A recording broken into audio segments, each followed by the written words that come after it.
kind of our norm. All right, so we'll start with roll call. Good morning, everybody. Jennifer King, Here. Heath Piney, Here. Amy Wagner, Barney Pontianis, Becky Werner, Here. Brandon Gay, Here. Jennifer Kaczynski, Here. Jennifer Kurth, I'm here. Carrie Wallace, Laura Thompson, Lena Kistner, Here. Marvin Miller,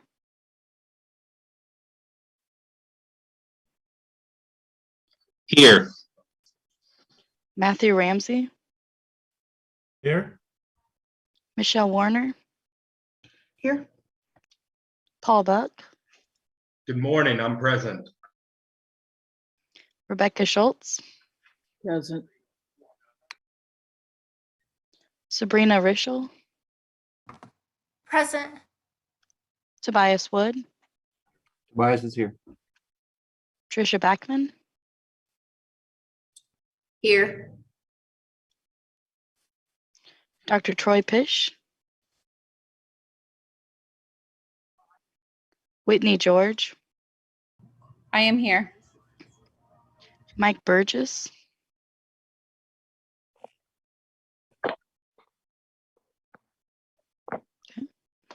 Jim McNeese, I'm here. Leslie Gerard, Here.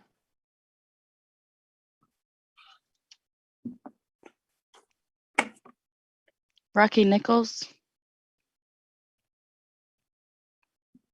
Ashley Enns, Here. Bert Moore, Present. Shanna Bigler, Carrie Rogers, Brian Dempsey, Morning. I'm here. Julie Rand, Carrie Haig, Dean Zeitz, Josie McClendon. Here. Is there anybody that I missed today?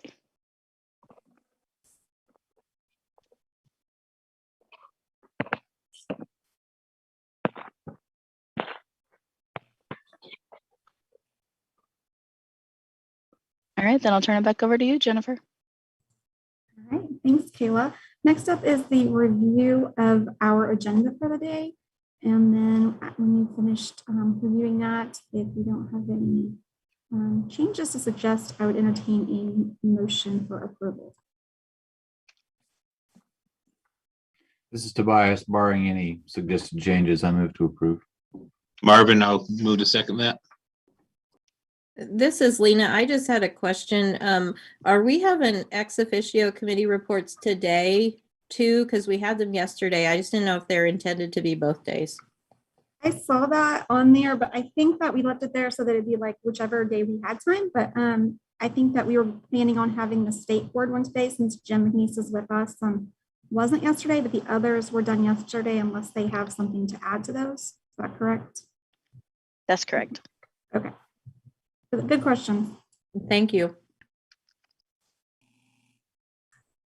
This is Tobias. Would we need to do anything differently with the agenda, or just make that piece flexible? I don't think that we would have to because we're still, I mean, they still can add something if they want to, and some ex officio members are, at least one group is going to present. So I think we're okay. Bert, is that correct?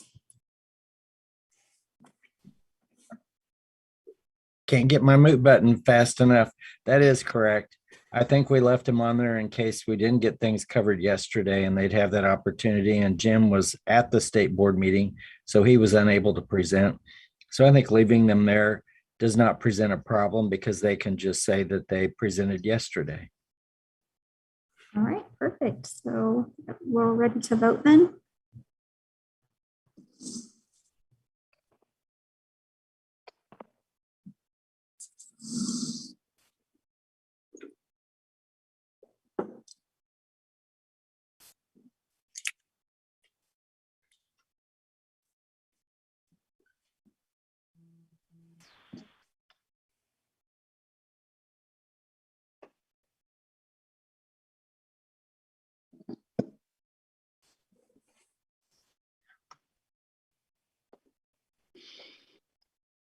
All right, thank you, Kayla. Motion passes.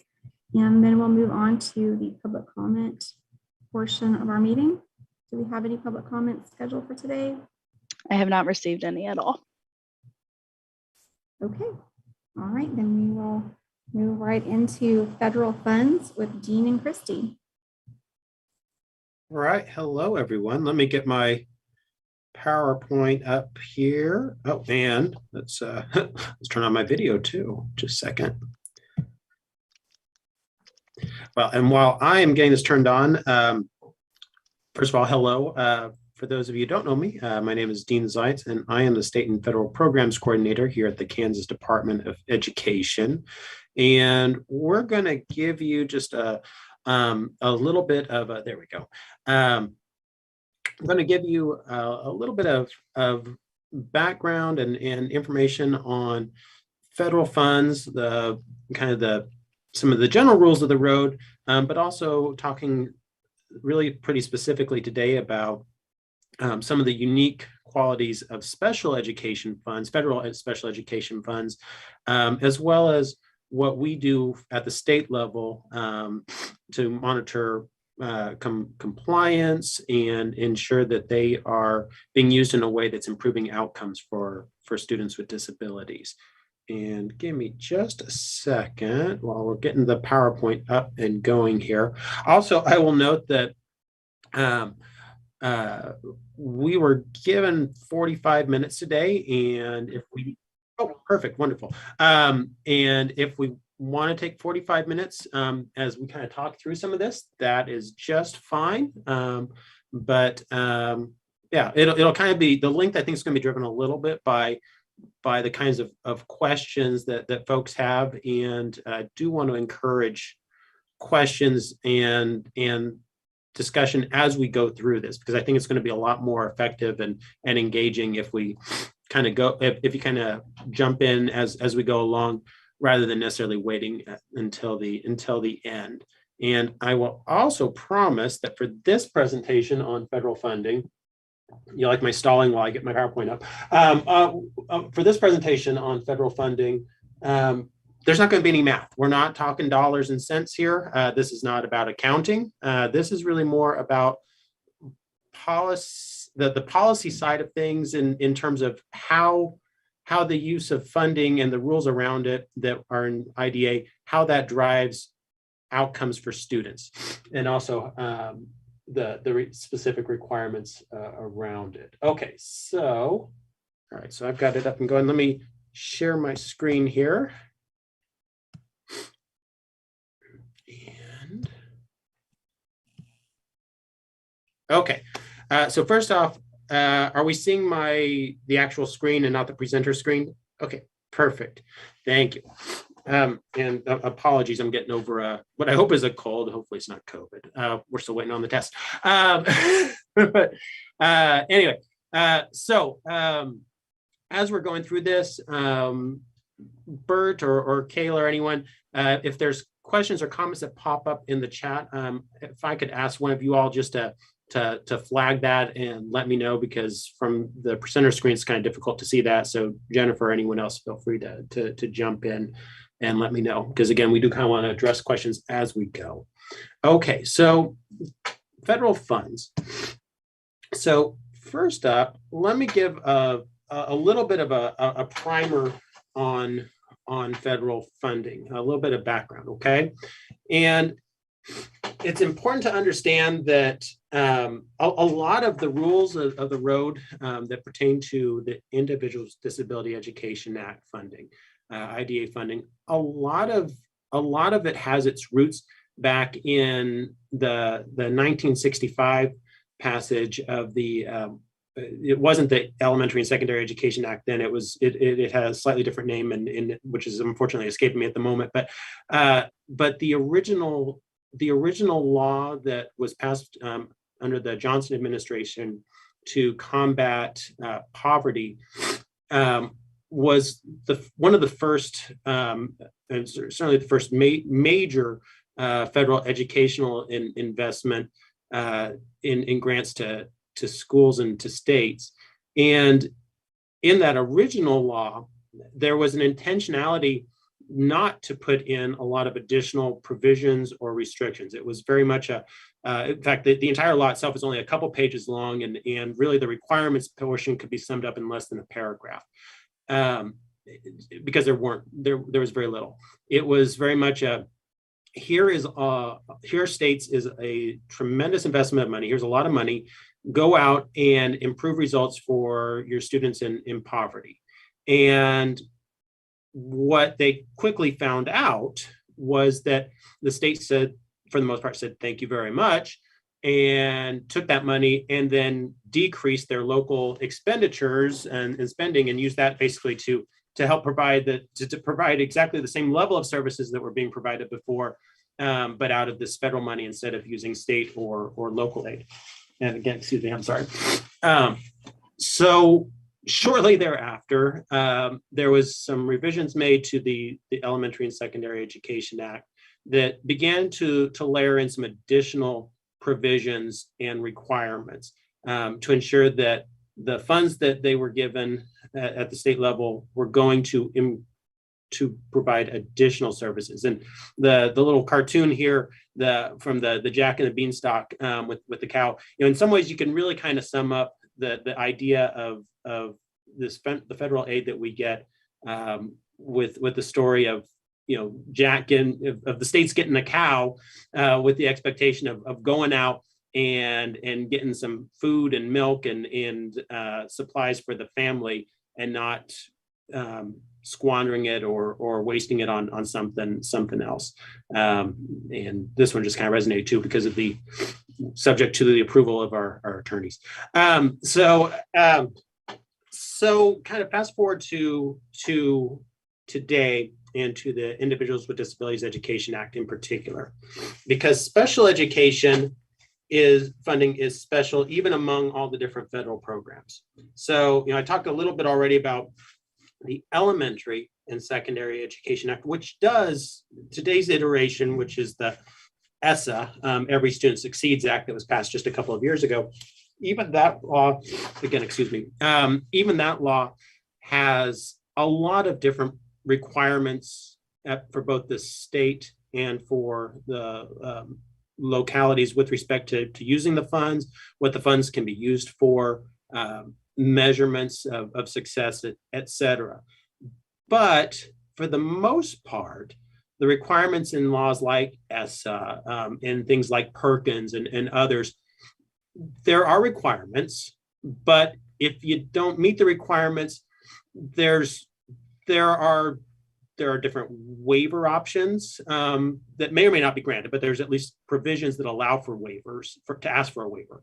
There are things that allow for you to effectively ask for forgiveness, and you might get a slap on the wrist, but you don't have to return money, that sort of thing. You may have to, but maybe not. IDA and special education is different. The IDA includes a number of provisions that are very specific to IDA and to really enforcing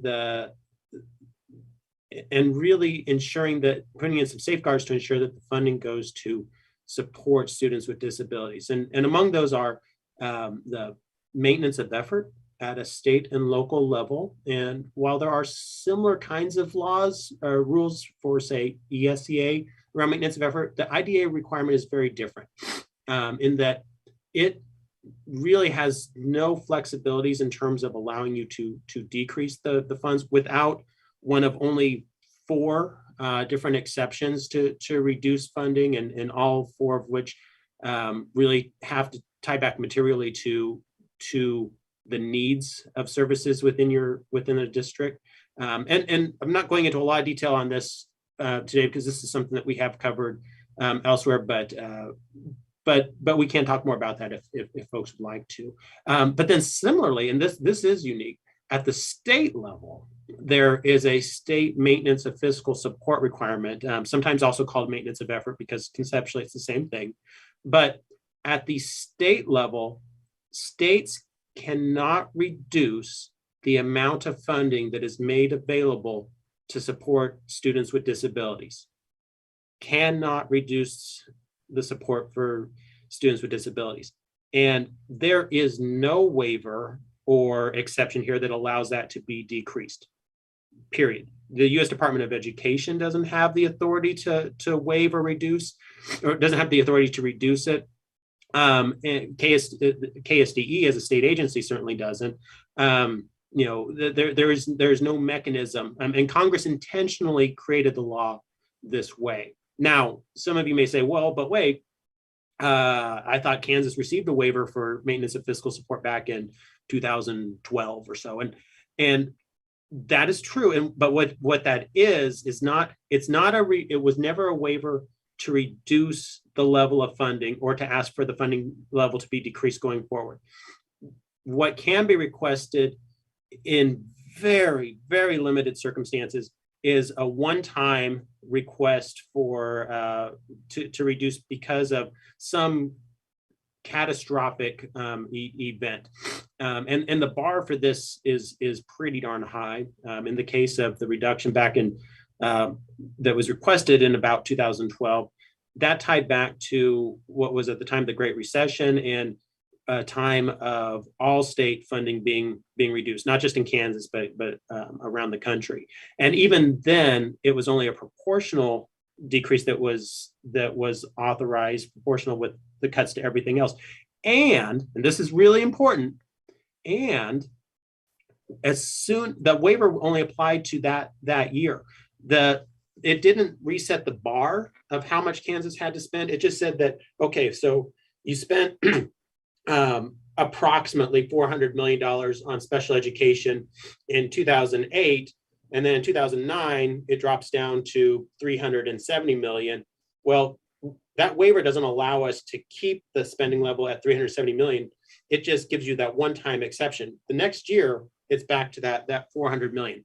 It only goes up. It never, ever, ever goes down. So, and this is something that if the state doesn't meet maintenance of effort or maintenance of fiscal support, there is one consequence that is spelled out in the law. This is not discretionary by Department of Ed or the whoever's in the presidency at the time from anyone.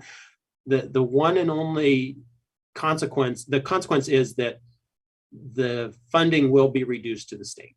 And it will be reduced by however much the state missed funding. And so that's why Kansas also did take a hit back in the early part of the last decade and lost millions of dollars in federal aid because we did fail to meet maintenance of fiscal support. But we haven't since then because of folks both in the State Board of Education and the legislature and our department and the governor's office all working together to ensure that that this funding is maintained at the current levels. And I should also note before, and then kind of moving into everything else, when we're talking about this federal aid, even though it is significant to Kansas, I mean, at over $100 million just in special education IDA funding alone, it's significant, but it still represents less than about 12% of overall cost to provide special education. So it is absolutely critical,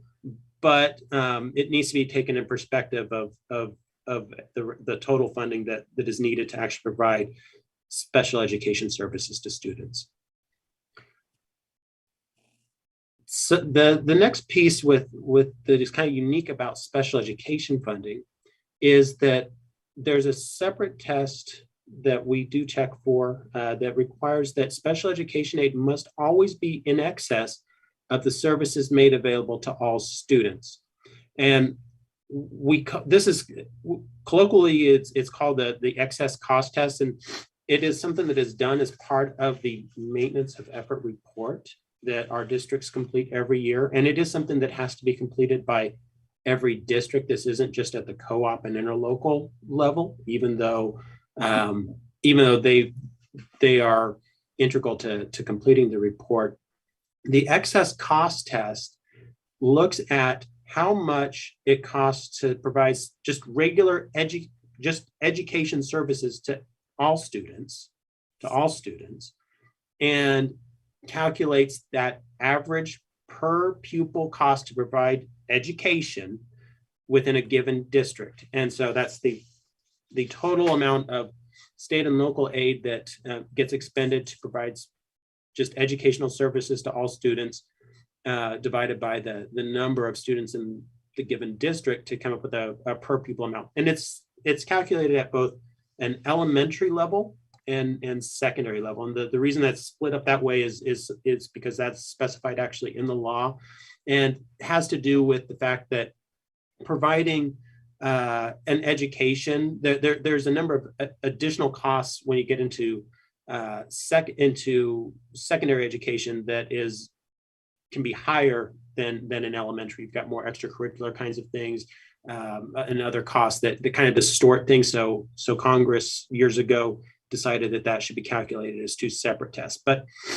the point of it is that we then evaluate that average cost to ensure that the district is expending at least that much money on each of their students with disabilities, because the special education aid should always be for above and beyond that basic level.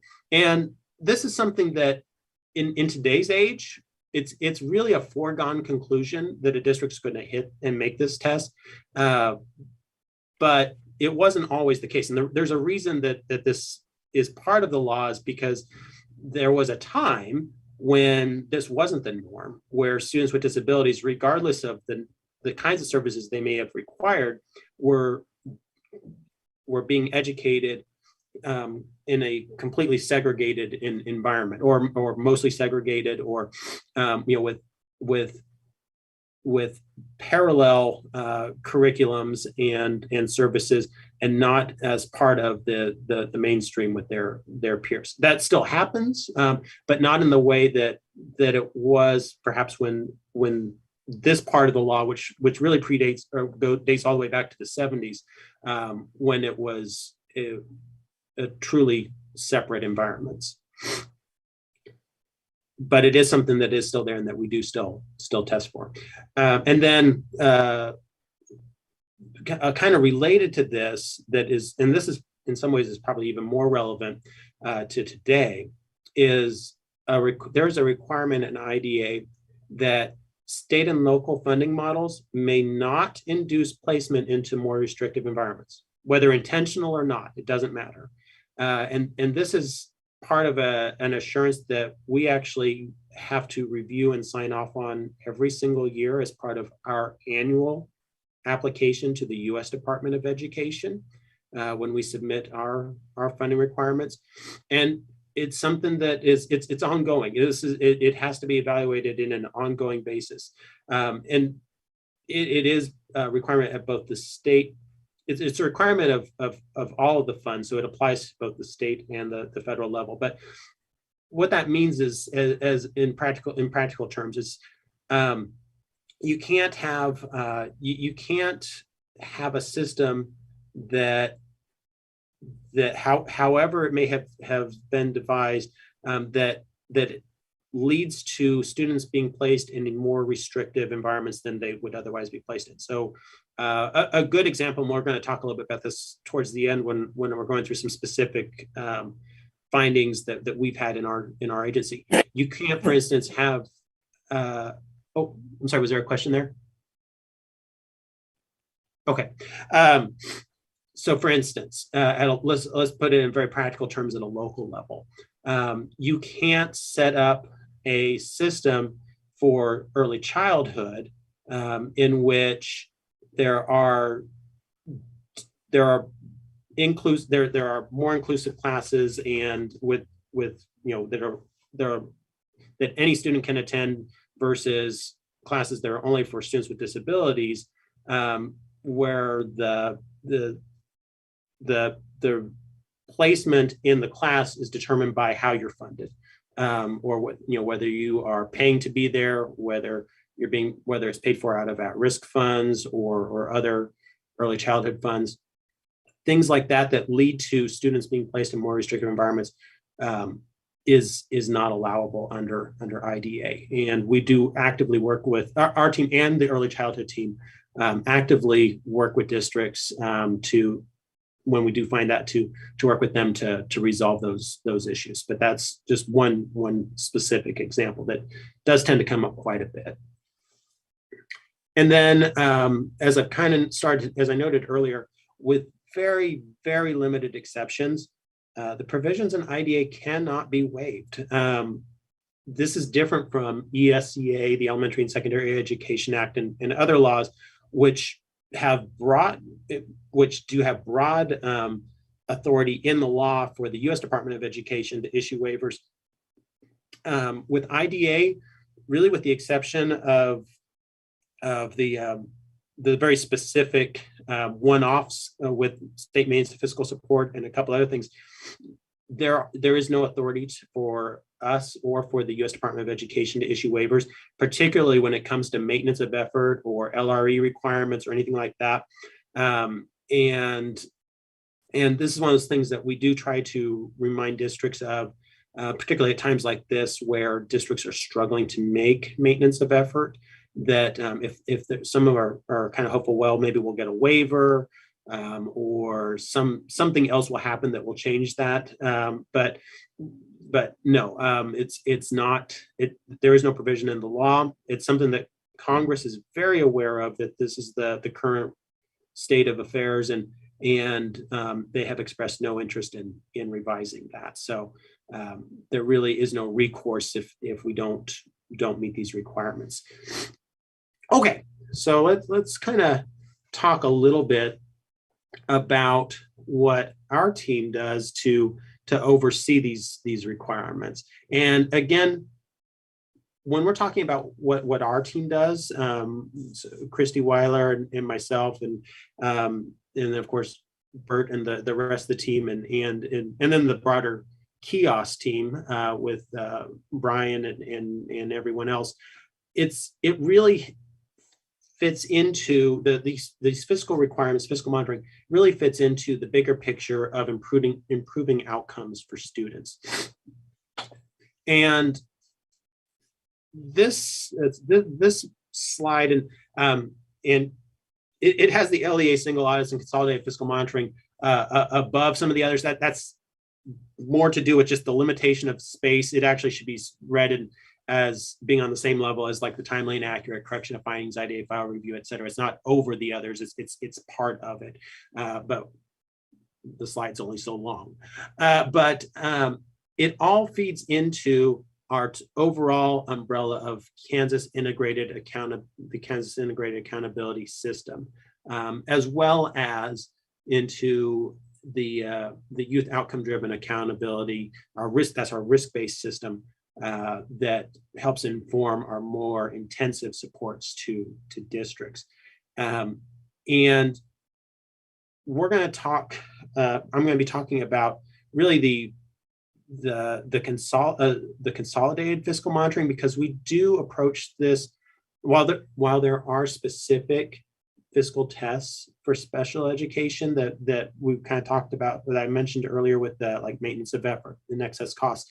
A lot of the requirements are more general requirements that apply to all federal programs. And so we do have a consolidated monitoring between IDA and ESA and the other programs that we oversee, so that districts aren't having to answer the same questions for multiple programs multiple times. We want to one, reduce the burden on our districts. So because if you have a system in place to, for instance, track your your federal inventory for IDA, the presumption is that you should have it for ESEA as well.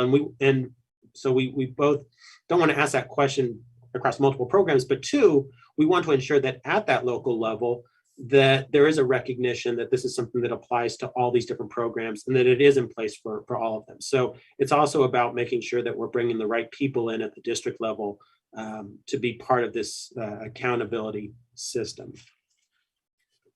Excuse me. I do apologize. Okay. So in Kansas, our fiscal file review, it's similar to the IDA file review and the gifted file review, is a separate module within our authenticated application system that is highly automated and utilizes an online system that combines elements of both self-reporting, where the districts go in and complete a self-assessment in which they report on the status of their different compliance elements. But then there's also random verification, because we allow them to self-report, but we don't. But then after that, we randomly choose at least 20% of the districts for random verification, meaning that, okay, you told us that you're complying with X, Y, and Z. Now upload the documentation to demonstrate that compliance. Also, in the cases where we do have districts reports, self-report non-compliance, which does happen, we approach this not from it's not about a gotcha. This is about identifying where there are these gaps and then working with them to become compliant, because we see this tool as much as is a training and professional development tool as much as a compliance element, because particularly now with ESSER and some of the additional federal IDA money that's coming in, districts are using federal funds in ways that they hadn't used before. You know, they're purchasing property and equipment. They are utilizing it for construction, things that they never would have done in the past because they didn't have the luxury of considering those things. It's not that they didn't need it, but that it wasn't something that was even available to them. But now that it is, and they are venturing into some of these other things beyond just paying for personnel or other contracted services, they're bumping up against additional federal rules that have always been there. They aren't new federal rules and requirements, but it's a place that they haven't been. It's a framework of requirements that they are not accustomed to. And so that exposes them to additional risk. It also requires additional time and effort on our part at the state level to support them in following those rules, because they're not just rules, they are the law. And in most cases, they are requirements that are there to improve the outcomes and supports for students. So let's take a little bit of a look at what are the kinds of things that we ask for in this fiscal file review. And this is just one of the questions here. And I did actually go ahead and I've included a link to all the questions, and you can either, I know you can't click on the link here, but you can also scan that QR code and it'll take you to the full list of questions on our website. But just as one example, what we populate this review with is questions that every single one ties back to a federal requirement. And you'll see like this one that talks about, does the LEA have a system in place to track and inventory all equipment purchased with federal funds? We include the citation from the federal requirement. And then we also, for the purpose of validation and verification, we include information on the kinds of things that we're looking for to verify that this is in place, as well as samples of what kinds of evidence we are looking for when we're checking for these things. And this is particular, the fiscal file review. This is something that is really overseen by Christy Weiler, who And I can't, because I'm presenting right now, I can't see if she was able to join today. I know she was supporting her kiddo at home. So I'm not sure if she was able to join us today or not. But Christy really gets the credit for overseeing and moving this through every year and in supporting districts, because we have over 100 districts plus service centers, state schools, and other entities that get federal aid have to complete this every year. It's always a situation of us needing to provide significant support to our districts, because again, this is also a learning tool. And because we have had so much turnover at this district level at both superintendents, special ed directors, other support staff, there's a growing knowledge gap in our districts that we are working to backfill.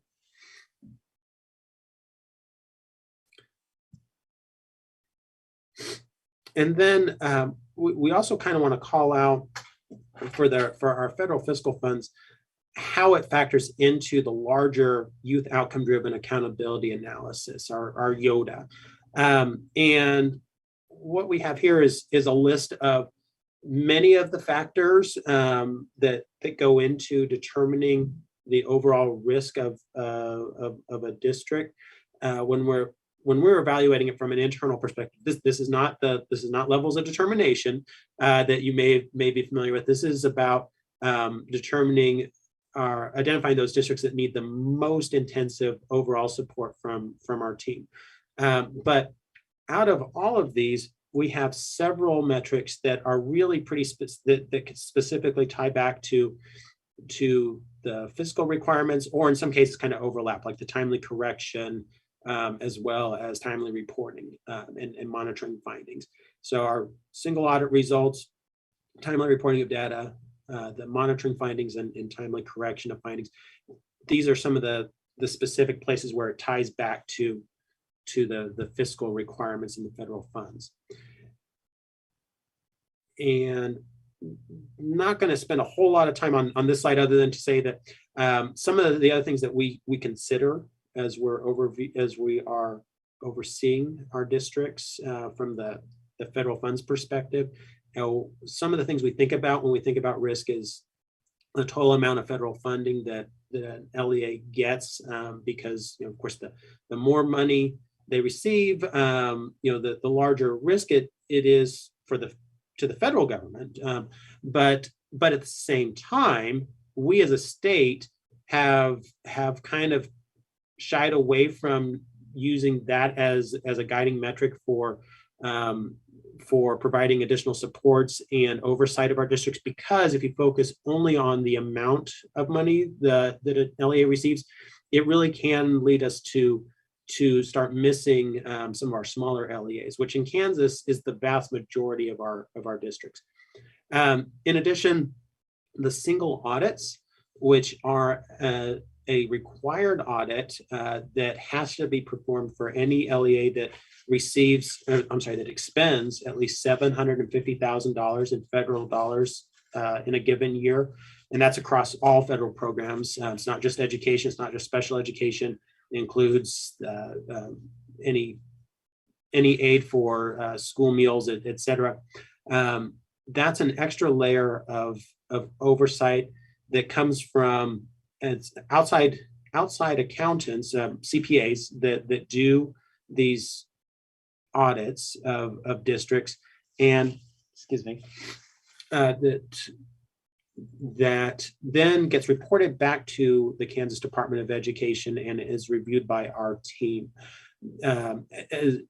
specific to the ESEA and IDA components. The overall results go to our agency's auditing team, which is headed up by the director Laurel Murdy.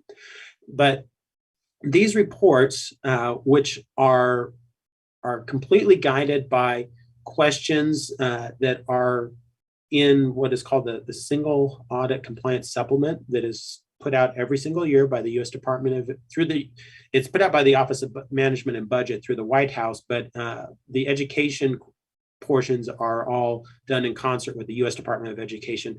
to create a list of specific questions and things to be tested for by each of the federal programs. And while they do look for things like, making sure that your expenditures tie back to, the amount of money you drew down, those sorts of dollars and cents things, there's actually a surprising amount of it has to do with ensuring that things like, the staff are properly qualified and licensed. Things like, do you have documentation to show that the students that you served are actually students, that meet the eligibility requirements to be supported with these funds? So there are both explicitly fiscal elements, but there's also places that tie back to more programmatic overlap that is meaningful to our overall accountability for schools. And then finally, on this piece, we have the consolidated fiscal monitoring, which is what we were just going through a moment ago. So let's go down here. And then, of course, the information that we glean from these different, through our monitoring for fiscal accountability or through maintenance of effort reports, et cetera. We do have mechanisms through our kiosk accountability core team and through YODA to share that information across the rest of our team with Brian and Bird, as well as Stacy, Kelly, the entire team. Okay, so we want to talk a little bit about how this systemic level of risk leads to better program decisions. And so as we're kind of coming to the end here, I do apologize. As we're coming to the end here, I want to talk about some specific examples of things that we've seen in the results of monitorings of our districts here in Kansas. This isn't national. This isn't from somewhere else. This is stuff that we've actually seen in Kansas. And this is all part of fiscal monitoring that's been done. But I think you're going to see how it can tie back to it's not about dollars and cents, but rather what's happening in the classroom, what's happening in the school, and what's happening for students with disabilities. So for instance, the first one is, this is an example of a single audit that was conducted of cooperative. And in this case, there was a finding of significant deficiencies or material weakness or significant instances of abuse. And in particular, and I'm going to translate that a little bit for this group. I want to say that there wasn't an instance of fraud or a specific instance of abuse that was identified by the auditing firm, but rather the auditor, as reviewing that, when there was reviewing this, found that there was a significant breakdown in the internal checks and balances within the LEA to ensure that the funds that should ensure that the funds are being used for what they're supposed to be used for. That the money's going, in this case, was being used for properly licensed and accredited teachers to provide special education services, and ensuring that there's documentation of this, and that the students are receiving services from accredited from licensed staff. And in this case, this was an interesting one because that came up, but then two, this is what the district said in their official response. The management's response. This is what the district said. It said the district agrees with the finding. So they agreed that yes, there was the deficiency. However, we believe it would be inefficient and cost prohibitive for our staff to attempt to stay current on all the requirements of GAAP. GAAP is part of the accounting rules. We do not plan on making any changes at this time. However, we will monitor the situation and periodically determine if it is cost effective for us to perform these functions. So this is a case where the district said, we recognize that we're not following the rules, but we think it's too hard to follow the rules, so we're not going to. You could probably imagine kind of what the follow-up was to this. This was not an acceptable response, and we did follow up with them and provided some additional supports. But But I share this one because it is important to understand that, like for the single audits or other things, districts are given an opportunity to give their side of the story. And in all cases, we really do work with them even before they would get to this point to be compliant, because again, a lot of these compliance requirements, sometimes it gets portrayed as just dotting the I's and crossing the T's, but in many cases, it ties back to a material impact on what's happening in the classroom. So again, in this case, really at the heart of the matter, we were talking about whether or not there's a check and balance in place to ensure that staff are appropriately credentialed to provide services for students with disabilities. Here's so in this next example, which is my last one before we get to just kind of general questions, is this one is not maybe as on the face of it as directly tied to you. Okay, well, let me just kind of walk through it. We like this example because this gets to some of the interesting situations that happen when you do a good job of cross monitoring between our program staff and our fiscal staff. And in this case, and some of the connections you can make. In this case, what we found was there was an LEA that was actually flagged for their early childhood LRE. So it's a situation where it wasn't on the fiscal side that they were identified, right? They were identified because their indicator for early childhood LRE was being flagged because so many of their students with disabilities were being served in the most restrictive setting of classrooms that were just students with disabilities. And what we discovered as part of our overall intervention in the district was that this was a district that actually was operating some really amazing early childhood programs for their pre-K students that included Head Start, it included state-funded at-risk pre-K and special education, and as well as migrant and a parent fee-based. And it was all being done under one roof, even with over 20 classrooms. And as you walked around the classrooms, you'd also see the pacing was essentially the same in each of the classrooms, to where, I mean, again, they were actually doing a pretty good job of early childhood education, except that they had a classroom of students with disabilities. They had a classroom that was migrant students. They had a classroom that was, kind of on down the line there. And what we determined was the whole reason for that was not because they wanted to segregate out their students, but there was a perception that they had to because of the different funding streams. So this was a case where we said, well, no, it's actually the other way around. In the case of IDA, you can't segregate out your students based on funding. You actually need to include them, and then we worked with them to, in concert with our early childhood team, we worked with them to untangle that and allowed us to push those students in with their peers across the different 20 classrooms.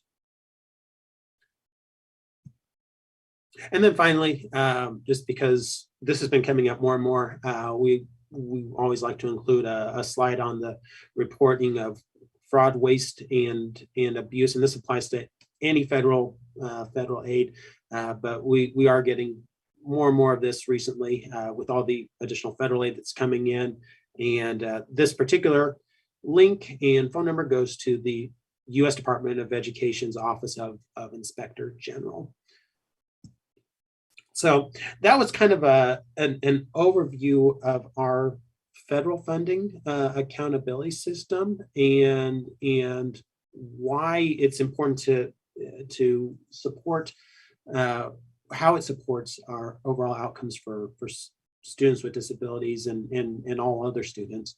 But I kind of wanted to open up to questions, and if any questions about specific requirements or kind of ongoing things that we're seeing, just open it up. I have a question for you, Dean. Yes, Bert. how do the ESSER and the SRSA ARP funds, how are they impacting federal aid to districts and the MOE or state maintenance of equity?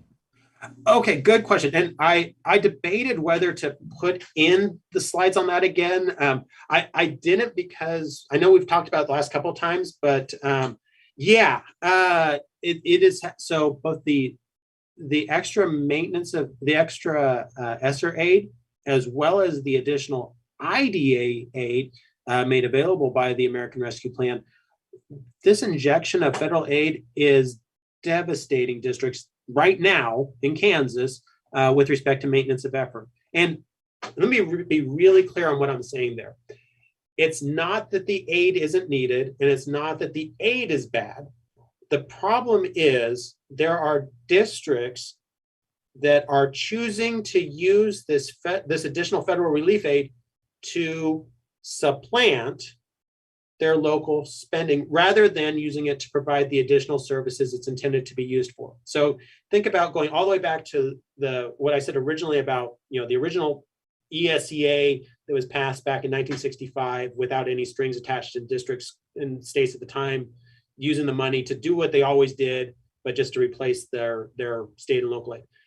That's what we're seeing a number of local boards of education, local school districts choosing to do, or in some cases pressuring, in the case of some of our co-ops and interlocals, they may be pressuring the local directors of special education to do this, which, and we have a number of districts right now. So right now we're in the process of collecting and finalizing maintenance of effort reports for this year. It's just wrapping up. Based on the preliminary results, we have far more districts than normal that are not just on the cusp of missing maintenance of effort, but that for the first time in about a decade, we are really struggling to figure out how we're going to be able to help some of these districts over the line. We have some districts that are on track to miss maintenance of effort by over $1.7 million, which is significant. And again, with IDA, there's no flexibility on what happens if you miss maintenance of effort. You will be cutting a check back to the U.S. Department of Education, and this money will be coming out of your local funds. It does not reduce your level of maintenance of effort going forward. So it is very significant. While we do continue to work with districts to try and find exceptions, there are some districts that if they chose to simply supplant their local expenditures, there's not a lot we can do for them. So great question, Bert. And this will be an ongoing issue. So for those, this is something we really can't say it enough, because districts need to continue that spending level at least the base level and use these funds for services that are above and beyond.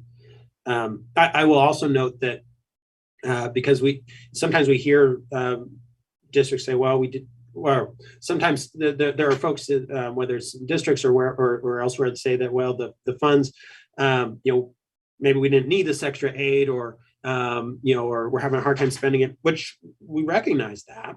But that additional aid, it's Congress in conversations with the policymakers and folks at the U.S. Department of Ed and others at the federal level. In our conversations with them, what we're seeing and what Congress is telling them is that Congress is looking at the data on outcomes for students with disabilities, and there is no doubt that additional resources and supports are necessary to help get those students up to where they need to be nationally and in Kansas.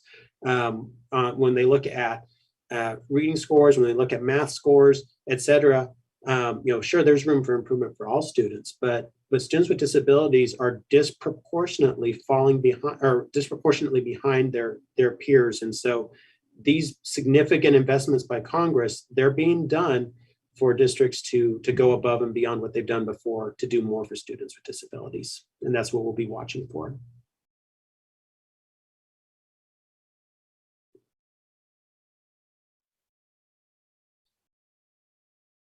Other questions or comments? One other quick question, Dean, has to do with ESSER 1 and ESSER 2. They did not allow for any flexibility in MOE. However, the ARP funds, I understand, do add some flexibility for MOE. Could you explain that? Yes. Yes. So first of all, I want to make an important distinction that when we're talking about the maintenance of effort for ARP or for ESSER, or whether that's ESSER 1, 2, or 3, that we're talking about the maintenance of effort requirements for those programs for ESSER. This is not for IDA.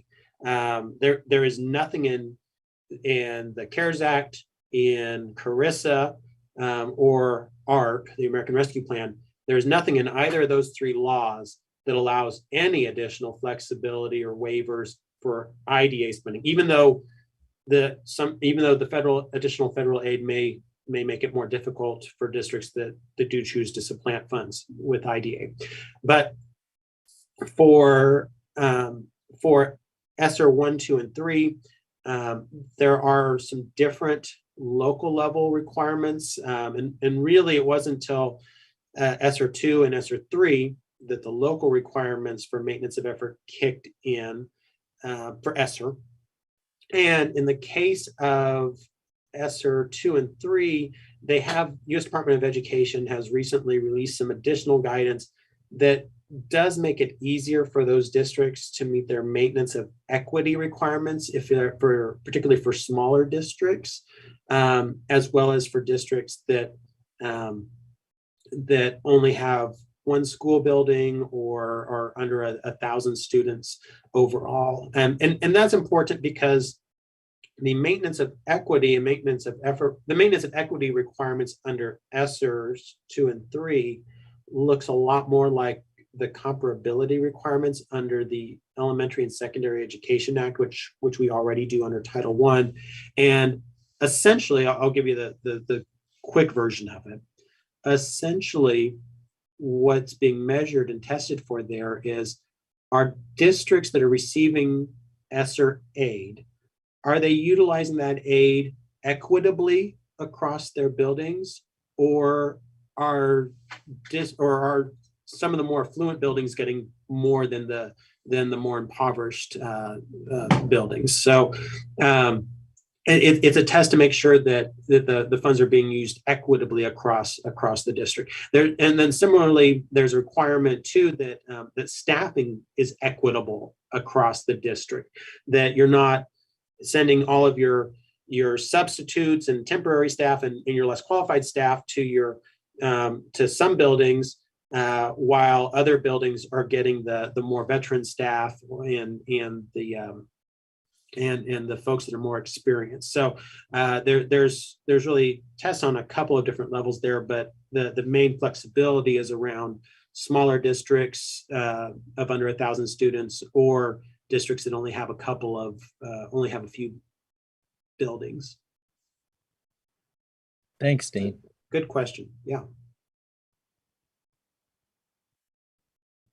All right, any other questions for Dean or comments around the topic?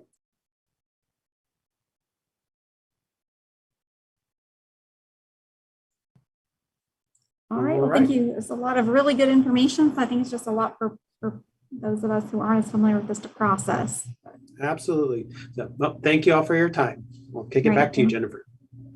All right, so next up we have, well, actually I should look first and see if Stacy is in here and ready, since we're ahead of schedule. Stacy, are you in here? I guess I didn't look that. Yes, I'm here. Okay, just didn't want to catch you off guard since it is early. Thank you.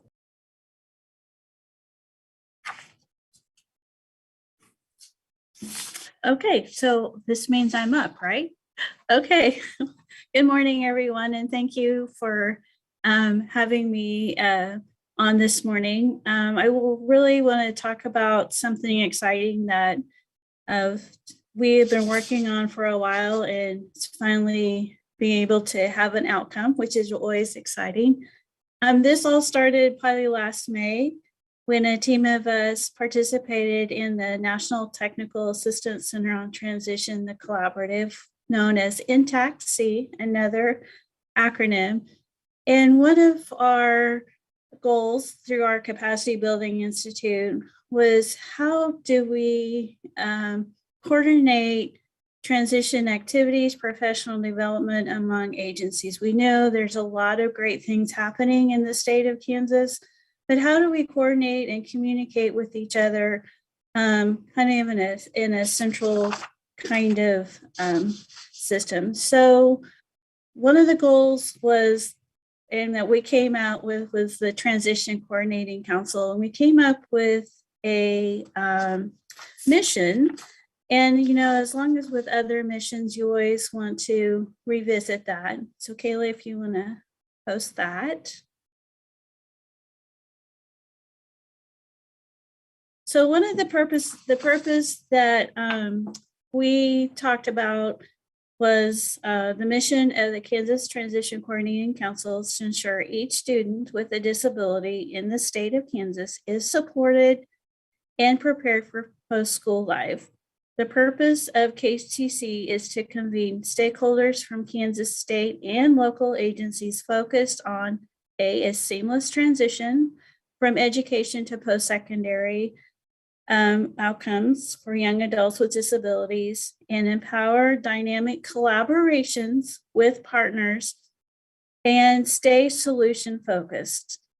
We thought that was very important to stay solution focused and not dwell on what we can't do, but what can we do, and be also open to sharing resources to inform and provide supports to all stakeholders.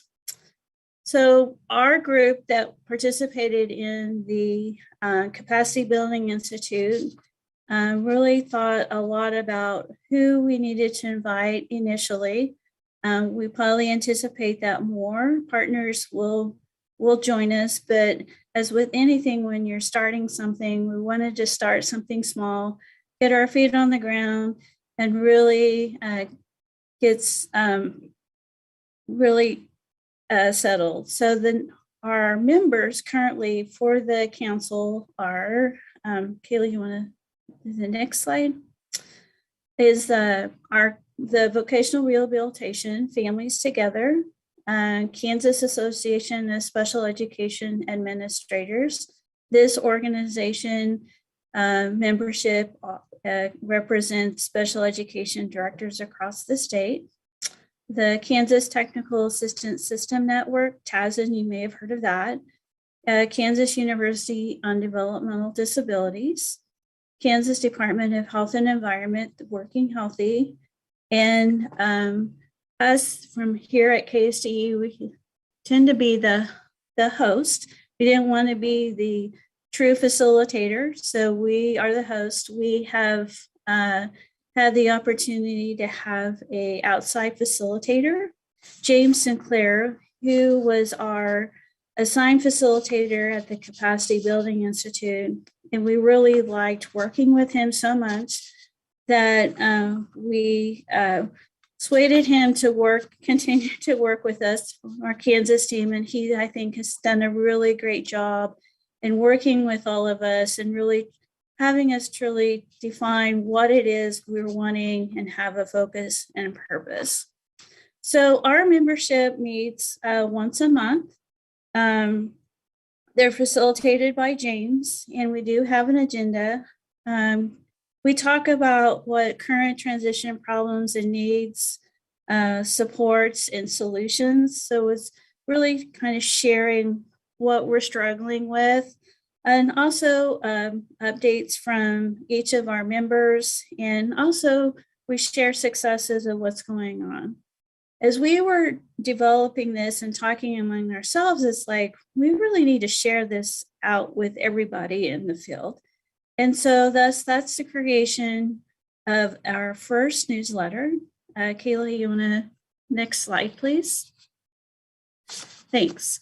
So this is a resource to communicate with others interested in secondary transition regarding committed to supporting positive outcomes for students with disabilities.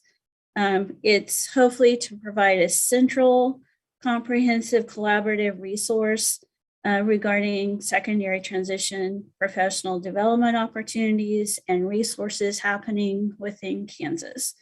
We just launched our first newsletter on Monday, and it is sent through various listservs that each of our members posted. I've listed the link of the first newsletter in case you're wanting to look at that. But we're really excited to have that. We know this is our first newsletter, and we have probably lots of things to improve on, but we're really excited to finally put something into place that has professional development from all of our agencies or anything from any place that we are aware of. So it's on a quarterly basis. So we tried to put in those development opportunities that we knew that would be happening from January through March. So expect another newsletter after that. And it may look a little bit differently, but that's okay. I think what's important is just to start something and start that discussion and provide those resources and sharing those resources among our agencies that are really focused on secondary transition. I will stop here for a minute. Does anyone have any questions? Before I get to, this is my contact information. If you do have any questions or have ideas that would may be interested for this newsletter that our group has put together, please let me know. We're talking about how we can expand this group, which will probably be expanded eventually. The other thing that is also going on is our Transition Tuesday webinars. It's the second Tuesday from 3:30 to 4:30. We really try to provide topics for transition specialists, teachers, really the practitioners that are in the classroom. We are fortunate to have Leah Hawley from Families Together present just this week. Next month, the Kansas University Center on Developmental Disabilities will talk about self-determination and supported decision-making. So we really have a variety of topics that we try to reach the field that they're interested in learning about. So if there are no questions, or if you have any questions that you think of later on, please let me know. My email and my phone number. I'd be more than happy to really talk about what's really exciting going on here. We have another Capacity Building Institute in May. So we'll probably be hosting a team virtually to participate in that Capacity Building Institute also. Well, Stacy, can you share where people can find transition resources? And also, are the Transition Tuesday events recorded and are they available for view later? Great lead in. Thank you, Bert. Yes, we have some on our TASN website. It's www.ksdetasn.org. And on there is a host of secondary transition resources from national to state to local to provide examples for anyone that's interested in secondary transition. The Transition Tuesdays are recorded and are posted on that same link, along with any materials that the speaker posts. And usually the PowerPoints are also posted as well if you're not able to listen at that time that is held live. The only other thing I'd like to share, Stacy, is to thank you for your interest and excitement dealing with secondary transition. It's amazing what happens when you interview your staff when you're hired into a new position and you ask them about what they would like to change if they could. and a certain person says, I have a high interest in secondary transition, to which I replied, do I have a job for you? So it has been a blossoming process, and we have developed this coordinating council together. And I really want to thank Stacy for taking the lead because she does such a professional job of it. So thank you, Stacy. Thank you. It's exciting. It's a positive side of my job. Thank you, everyone. Have a rest of a great day. And thanks again for letting me share about what exciting things we're doing here at KSDE. All right. Thank you, Stacy. This is great. This is a really wonderful resource. In my current role, I don't work with transitions at this grade level, work with more the C to B, but I was jotting down information to send to people I've worked with in previous jobs that I know would really benefit from this, but they don't necessarily have the kind of resources we would have in a bigger district to pass on the information. Sometimes they don't get everything in smaller areas or charter schools, things like that. So I'm just jotting that down. So I'm excited, and I don't even work in that area right now. All right. So let's go ahead. We didn't schedule in an actual break, but this seems like a good time to take a break. So let's go ahead and take about a 15 minutes. We should have time for 15 minutes and come back 10:25.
All right, welcome back from the break.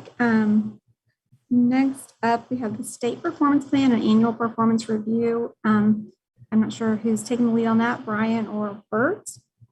Well, Jennifer. Thank you and good morning, everybody. I'm here to give you an update of the state performance plan and annual performance report. Kind of like Dean and Stacy, if you have questions as we go, just please ask them. We're coming down the home stretch of submitting our FFY20 report and by the end of the month, and then we'll go from there. Whoops. We lost our slides. Josie, can you pull those back up?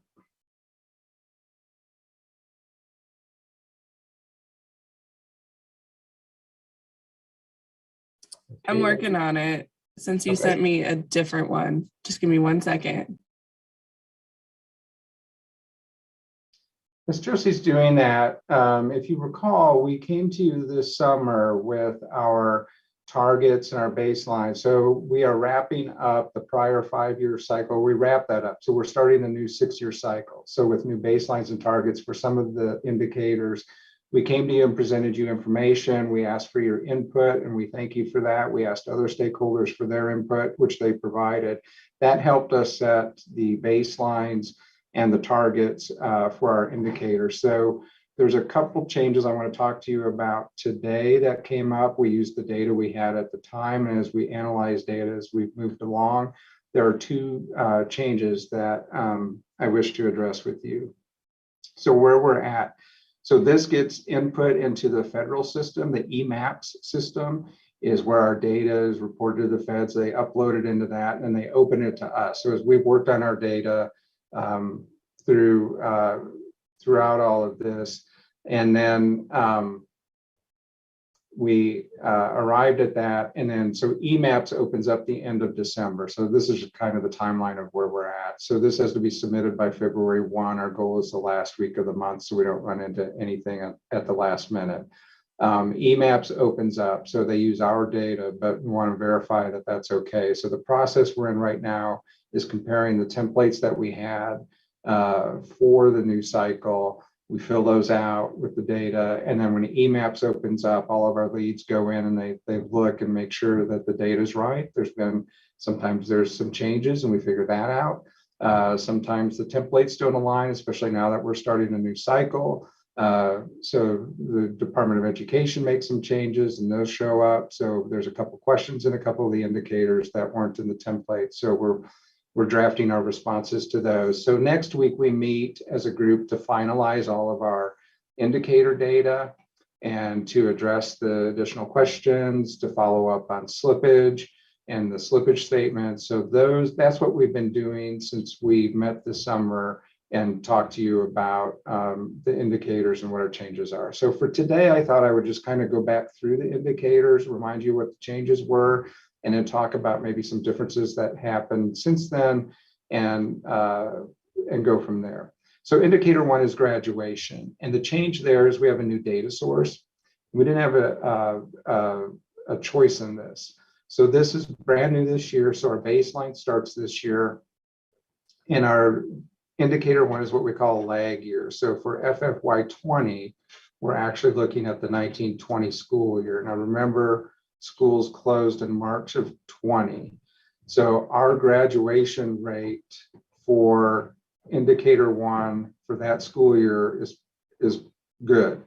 It's a significant increase from what we submitted for FFY19. Since it's a lag year, we already have preliminary data for the 2021 school year, and I will let you know what it looks like is a significant decrease.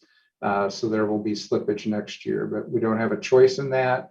So we will stick with the baseline we presented to you in the summer and our targets, and we will evaluate that next year. We're not alone in this. We don't think this is an anomaly with Kansas. The country is going through this, so I think we'll see some up and down in our data for a year or two, and then hopefully it levels out. And if you recall, when we presented, we showed an increase in graduation rates for students with disabilities over the last decade. So we hope that that continues. And we think the drop kind of lines back up with where we were. So this may just be a small spike.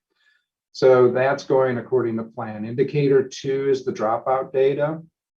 Historically, there are two options with dropout. Historically, we used option number 2. And when you saw our dropout rate, you saw numbers like 2.5, 2.7. And then when we presented to you, FFY20 is the last year that states have the option to use option 2, or they can switch to option 1, which lines up with the indicator 1 data source, and it's a different calculation. So remember, there was kind of a stark appearance of an increase in dropout. So you go from 2.5 to 2.7 to maybe 12 to 13%. We shrunk the denominator, which increased the rate. So it's still the students with disabilities. It just focuses on that. So the numbers dropping out are the same, but when you shrink the denominator, it jumped up. Now, we did have a choice with indicator 2. So when we looked at the data, it's similar to indicator 1, right? So indicator 1, the graduation rate really shot up. In FFY20, the dropout rate really decreased. But the preliminary data for school year 2021 is just like graduation, where graduation dropped significantly, dropout went up. So we do have a choice here that we will elect. We can stick with option 2 for this year, the submission, which will show an improvement of our dropout rate from FFY19. And then when we can start next year, we have to use option 1. It will show a higher dropout rate, but that becomes our baseline. So our targets will align with what we had talked to you about, incremental improvements over the next 5 years through 25. But we think that'll line up better, and it aligns better with where we're at with the data that we know now. And Tobias has a question. Yes, thank you. Basically, I'm going to continue a line of topic that I've brought up in the past, and I'm going to continue to be a bug in the ear. Is if you know, I don't know if there's any interest in the board changing the way that Kansas sees graduation rate, but there is a way that we could calculate the cohort of students who do drop out but pass the GED tests. So there's a calculation, there's a way we could do that if the board was interested in seeking that as part of its graduation rate. I believe that there are other states that calculate their GED passers in graduation. I also heard that there is a school district that uses, how am I going to say this? They use the GED ready practice tests as a measure of skill achievement for online learning. And I don't know if that's true or not. That's just a rumor. But if that is the case, then we might need to pull on that thread a little bit. But I'm going to be a bug in your wing, just so you know. That's fine, Tobias, the squeaky wheel. I mean, I get that, and we can talk further about that and address that. But good points. And I'll follow up with Bert on that district. That sounded interesting. Okay, so that's indicators 1 and 2. So SEAC knows. So we will show an improvement in both for this first submission. Then we'll see a pretty big decrease for indicator 1 next year, and a smaller worsening in indicator 2 because we're going to change that base here. So indicator 3 are all the assessments, and Carrie's been working with that. So we've had some data issues with EMAPS when that uploaded. We're working through that, and we think Carrie's resolved that with Tim and Kelly, that Ed wasn't adding in a cohort that they needed to add in. So we're working with EMAPS to get that straightened out, and we think the data would be okay. This is just like 2, though. We came to you with the data we had. that we knew in the summer, as we further analyze as we move forward, I think we're going to change the base year. I think we were at 19, we're going to go with 20, and it will align better. The targets, Carrie said, will stay the same, but you're not going to see a drastic up and down. It just goes better with what we know right now. And I think for Kansas moving forward. Josie, if you could scroll down. Indicator 4, so those were the 2 and 3 were the big changes I wanted you guys to know about as far as the base year. 4 is going pretty well, and that will be submitted. 5 and 6, we are not experiencing any issues. And you can see again what so indicator 4, just to follow up on that, we did go down to 2%. We did receive public comment, and really the questions were, will this affect any districts? And I will tell you, going from 5% to 2% did not capture any districts. There was inquiry about how do we look then nationwide? And we line up more with the majority of the states. I think we determined fewer states actually were out at 5%. So revising the N size and cell size and changing from 5 to 2 did not capture any school district in Kansas, and lines up nationally with most of the states. Indicator 5, we're just setting new baselines and targets, and I think that is going fine. 6 is going fine as well. Josie, if you can scroll down. Indicator 7 is fine as well. Indicator 8, I think we're okay on. The change there is going to a census, starting with the submission in 23. So we're still wrapping up the cohort at this point, and the data there aligns with what we had told you this summer. Indicator 9. 9 and 10 are similar. And again, we realigned some risk ratios. We received some public input, and it wasn't much different than 4. I think nobody objected to it, just some clarifications. And so those changes will go in. And then indicator 14, Stacy's been working on, we'll change from a cohort to census, starting with our submission in 23. So that whole process will start this year. And we've been reviewing that. So Stacy saw some slippage in 14, and there's A, B, and C. We had one slippage in C last year, and we had slippage in all 3 this year. Again, related to the pandemic, she did a great job reviewing all the feedback, and those were surveys and really analyzing everything. And it really just boiled down to COVID that was affecting post-secondary outcomes. Josie, if you can scroll down. And then the easiest ones are 15 and 16. These are a dispute resolution and mediation that Mark monitors. And here's the nut of 15 and 16. If you have less than 10, you don't really report it. You don't hit the threshold account. And we've been under 10 for several years now, and we were this year. He and I reviewed the data, so I will wrap up those templates. So those are relatively easy for us for the submission. So that's where we're at. So the next step, then we will meet next week as a team. We'll go through everything. We'll finalize it, and then the leads will upload everything in the EMAPs, and then we'll go through it again, make sure all of our comments and our statements are where we want them, and then we'll submit it by the last week of the month prior to February 1.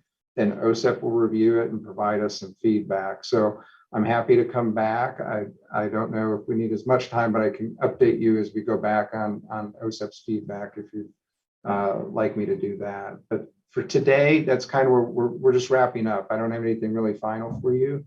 I can provide the final tallies next time as well.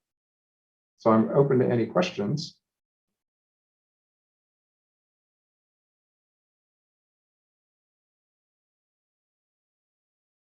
Okay. I might just add, Brian, that this is probably the critical work that the Special Ed Advisory Council assists the state with the SPP APR because it's reflective of all of our districts and our agencies in the state and how well they have met the requirements. So it comes down to what we do is we collect their data and then we compile it as a state data pool. We submit it to the federal government, and we're hopeful that we will not hit that year where we don't meet requirements because Kansas has met requirements. And I give credit to all the districts. I want this to be clear. This isn't the state agency that should be recognized and honored. It is the districts that are doing the work out in the field that are meeting the needs and requirements of students with disabilities that gets the state recognized as meeting the level of determination of meets requirements. So we want to boast and give our districts a lot of accolades because they're the ones who are making this happen. All we're doing is taking their data, compiling it, submitting it to the federal government as a state agency to support that our state is compliant and our performance is good as well. So I think you're going to see a change possibly in the future to more performance requirements. I know that OSEP's talked about that.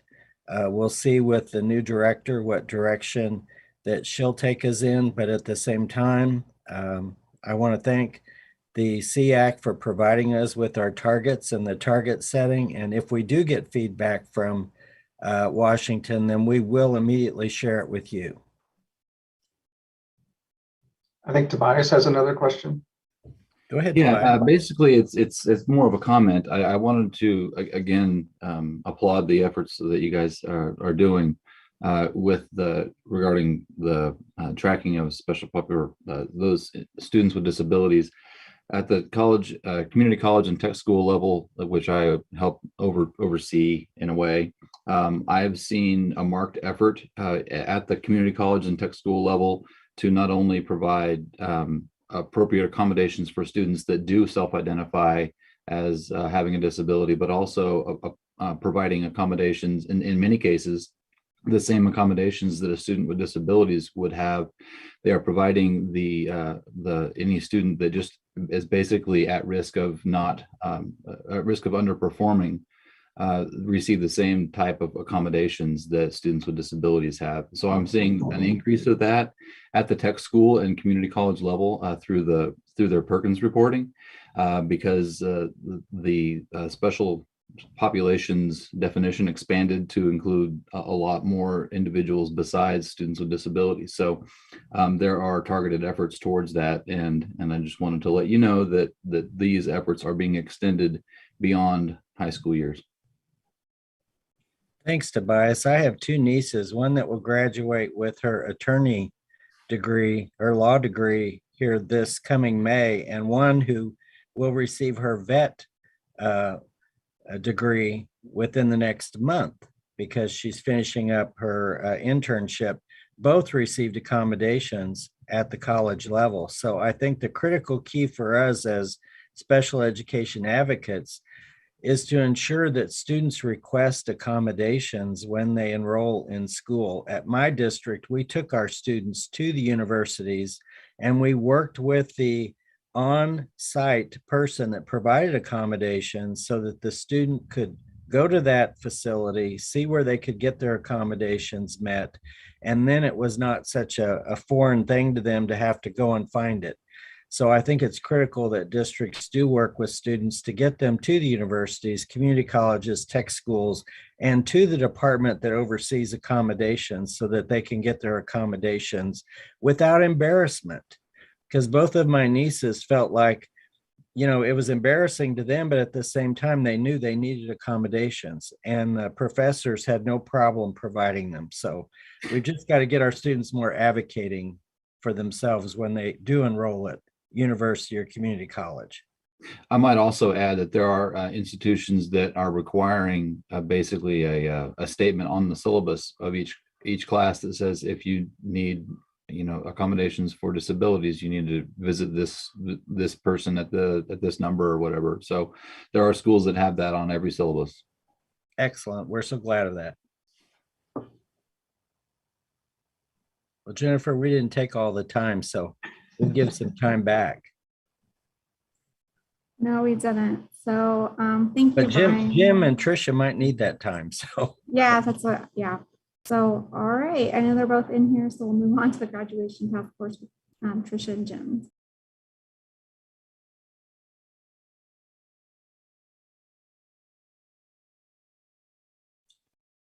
Okay, Jim, are you gonna get us started here? I saw he was on. I think he needs to get his mute off. Unmute, hey. There he Okay, is. There he there is. you are. All right. Hey, graduation.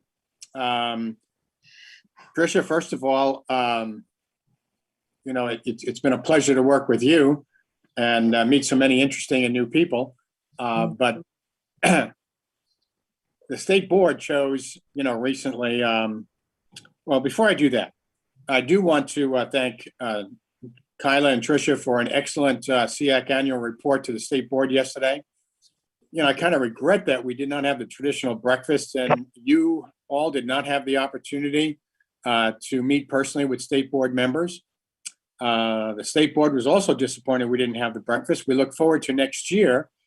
And but really, I do want to bring back to the SEAC that both Kyla and Tricia did a fantastic job giving the annual report to the state board. So thank you very much.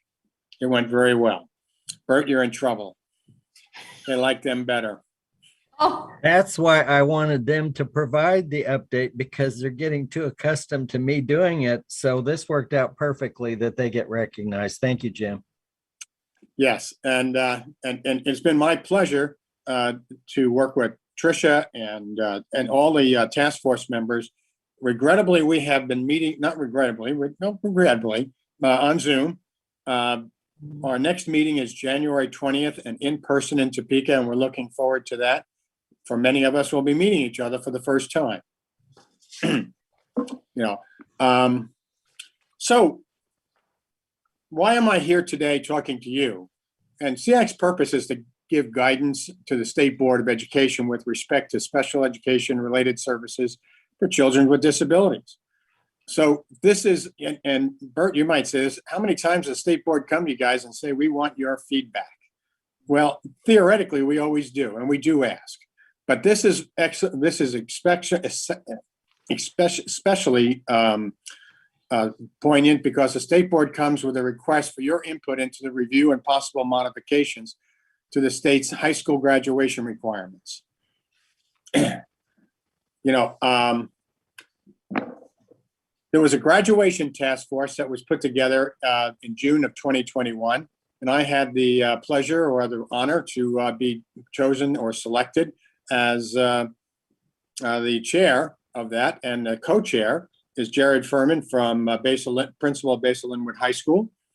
And Tricia Bachman is your representative to that task force. A task force represents people across the spectrum of in our state. There's probably, I think there's 42 people on it. And later in the presentation there, you'll get to see who they are. The work of the task force is to identify courses to be added or deleted from the current requirements, if there are any, to review the ways to demonstrate mastery of skills and competencies for graduation credit, to study the need for value-added assets in addition to the high school diploma, for instance, industry-recognized certificates, CTE, college credits, you know, those kinds of things. But we want to ensure that all students are included and all opportunities for success, you know, are studied.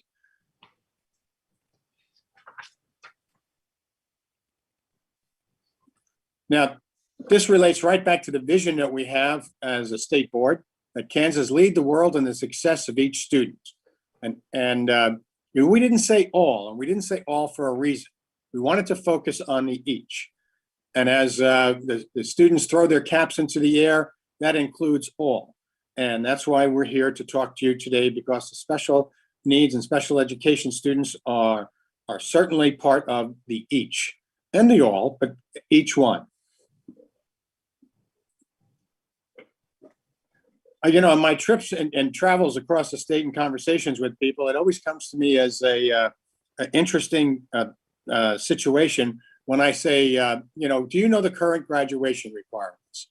And people come and tell me, United States history, government, English 3, English 2, algebra, geometry. They're wrong.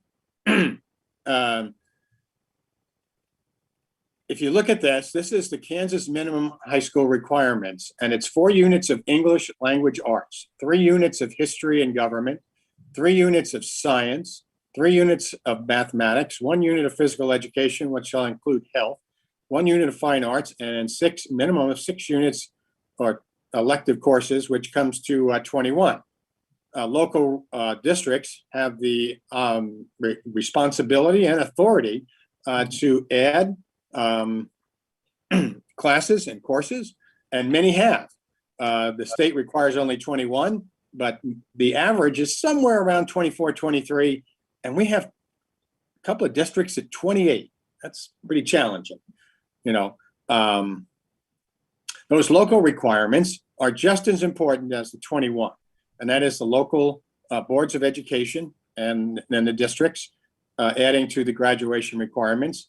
But there's also the opportunity for, as we mentioned a little bit, a GED. And I have to stop here for just a moment and say, the question came up about GED and graduation, and I've got to look back into my notes and records. It seems to me that GED is addressed as how it's counted in graduation rates and how it counts towards a regular school diploma or a different school diploma. There's different diplomas out there.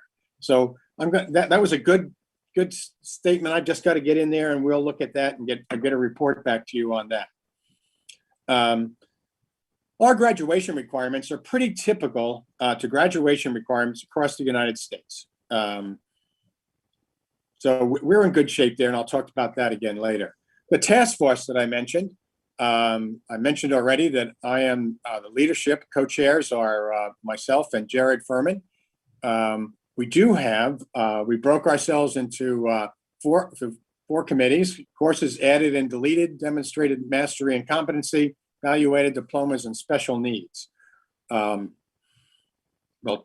We'll get more of that. But I wanted you to see right here, I'm going to show you the task force. Many times that we talk about task force and these kinds of things, and we don't, who are they?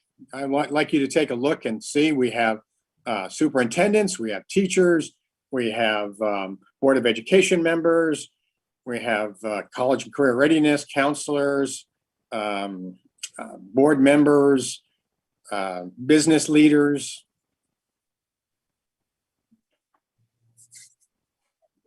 We have some large businesses, small. We have private and religious schools also a part of it. We have legislators part of it. And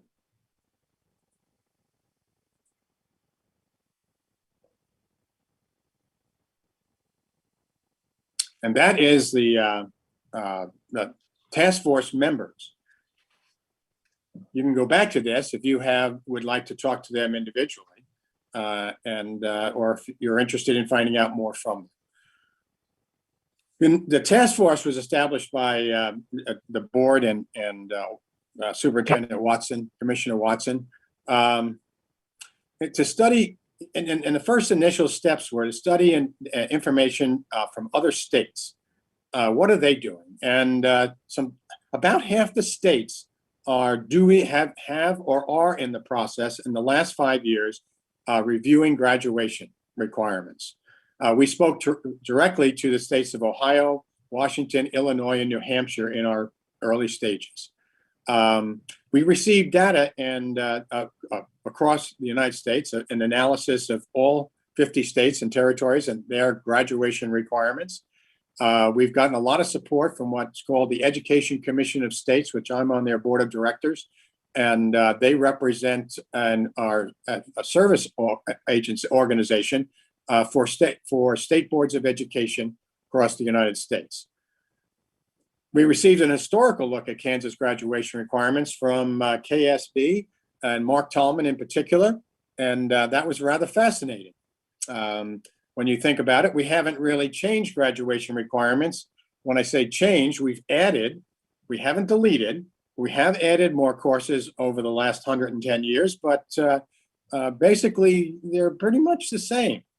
You know, in the process, I have to say that the first part of the process, we had 3 charges, and but we did not have any focus on special needs students. And I apologize for that. It was not an oversight. It was more of a, well, you'd find that in your work. Well, the leadership team of the task force decided we needed to have a special work group, and now a subcommittee that would look at the special needs students in relationship to the same charge that we have to examine graduation requirements. All our meetings have been on Zoom, and I can tell you right now that if you want to go back and look at anything about our meetings, all the meetings are available to be viewed. We have summaries of each meeting with agendas. If you go to the Kansas State Department of Education website, you can find those, and they're pretty easy to find, but there's a lot of information in there, much more information than I'm going to give you today. The subcommittee's leadership is for courses added and deleted is Christy Meyer, a principal at Eisenhower High School. Mastery of skills and competency is Ed Raines, from principal at Washburn Rural. Value-added diplomas come from Kelly Nusser, principal at Lyons High School. And our work group focused on special needs students is Tricia Bachman, who's at Lawrence Gardner, obviously, and a teacher, and you know her well. We've been meeting for over 6 months, and we're in our next phase. And as I mentioned, we're going to be meeting on January 20th as an in-person to have the subcommittees report out. And when I say that, all 4 of those subcommittees will be meeting on that day, but also presenting their findings to the task force. The task force will respond to their presentations at that time, but then the next several months will be used to basically put together a recommendation to the state board in May. But what have we been doing? What's kind of come to the top? What are some considerations that are taking place right now, you know, from the different groups? So look at the courses added and deleted. And a lot of their conversation has been around the 21. Do we keep them? Do we make it smaller, make it larger? Do we allow more flexibility with course options instead of a one-track system? Do we group courses directly related to the student's individual plan of study? And just as the IPS is just a cornerstone of a lot of our conversations. The state board has made that a part of our expectations. It's part of KISA that all students would have an individual plan of study. And we think this is, or the thinking of the task force is that the individual plan of study has to be a part of the moving forward. In the Mastering Skills and Competencies subcommittee, they're considering, you know, the regulations impacting competency-based systems, decide what constitutes mastery or skill and content, and its impact to seek time. You know, right now, most classes are, quite frankly, you know, controlled by the school calendar to meet the state requirements and also the funding expectations. So this is a whole new way. Can students, you know, demonstrate mastery of a subject matter or a skill or content outside the traditional classroom?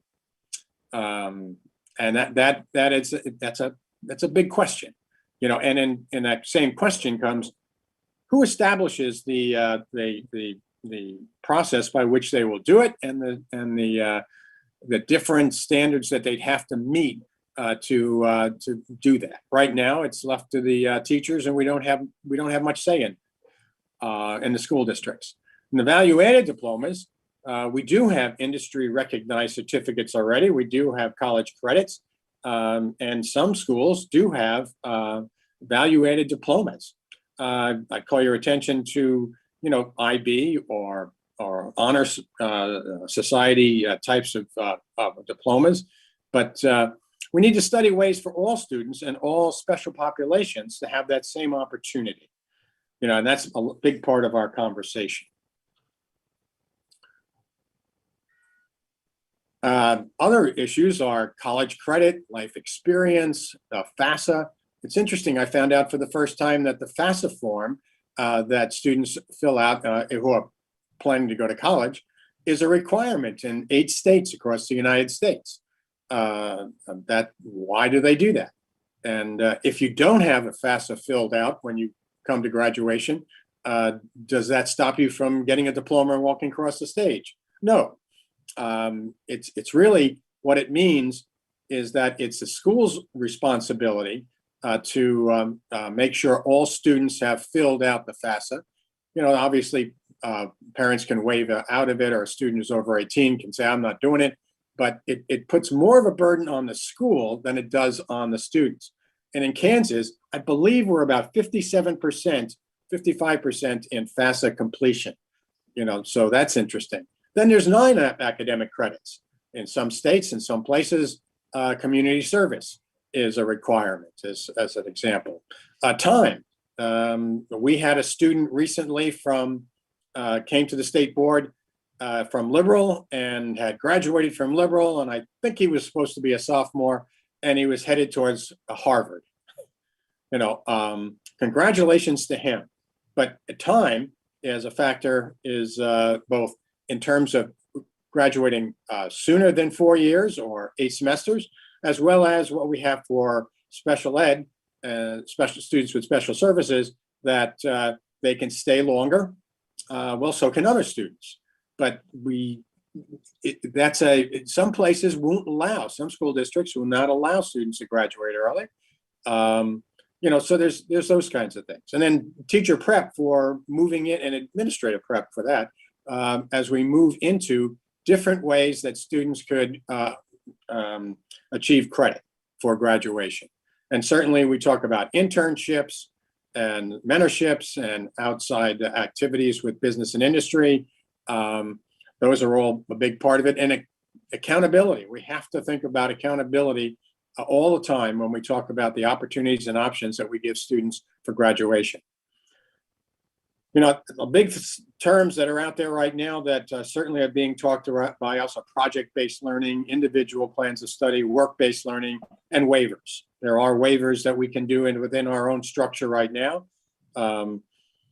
You can waive a student out of a course, actually, locally, and PE can be waived. And as a principal, I might, as an aside, say I had more conversations, high conversations over kids having to take PE.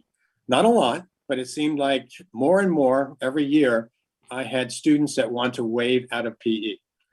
And then a question is always coming up, how come PE is taught in freshman year? What's that all about?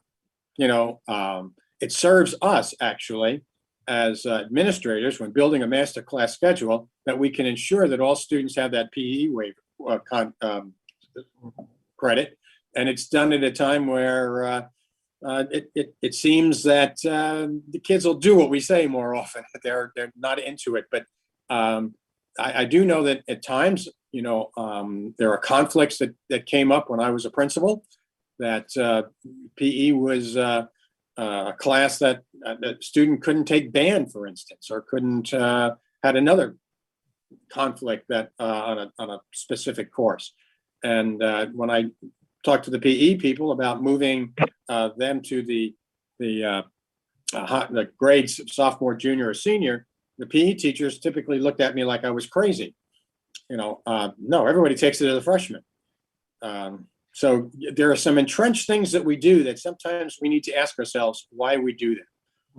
So who is responsible by law for establishing graduation requirements? Well, I'm representing the state board, and the state board thinks they have the say in this.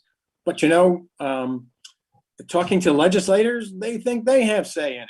And there is dual responsibility between the state board and the Kansas legislature in establishing graduation requirements.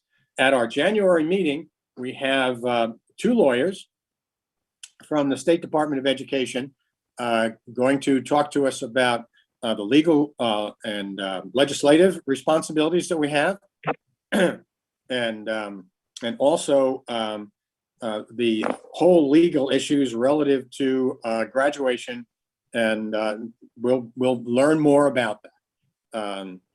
That will be at our January meeting. So what is it, and the next question is always one of the biggest one. What does it mean to the different stakeholder groups that we have across the state? You know, parents, students, teachers, administrators, Kansas Association of School Boards, SEAC. What does this all mean to you? So that's why I'm basically here today, and for others, but we're here looking for stakeholder input. We need your input.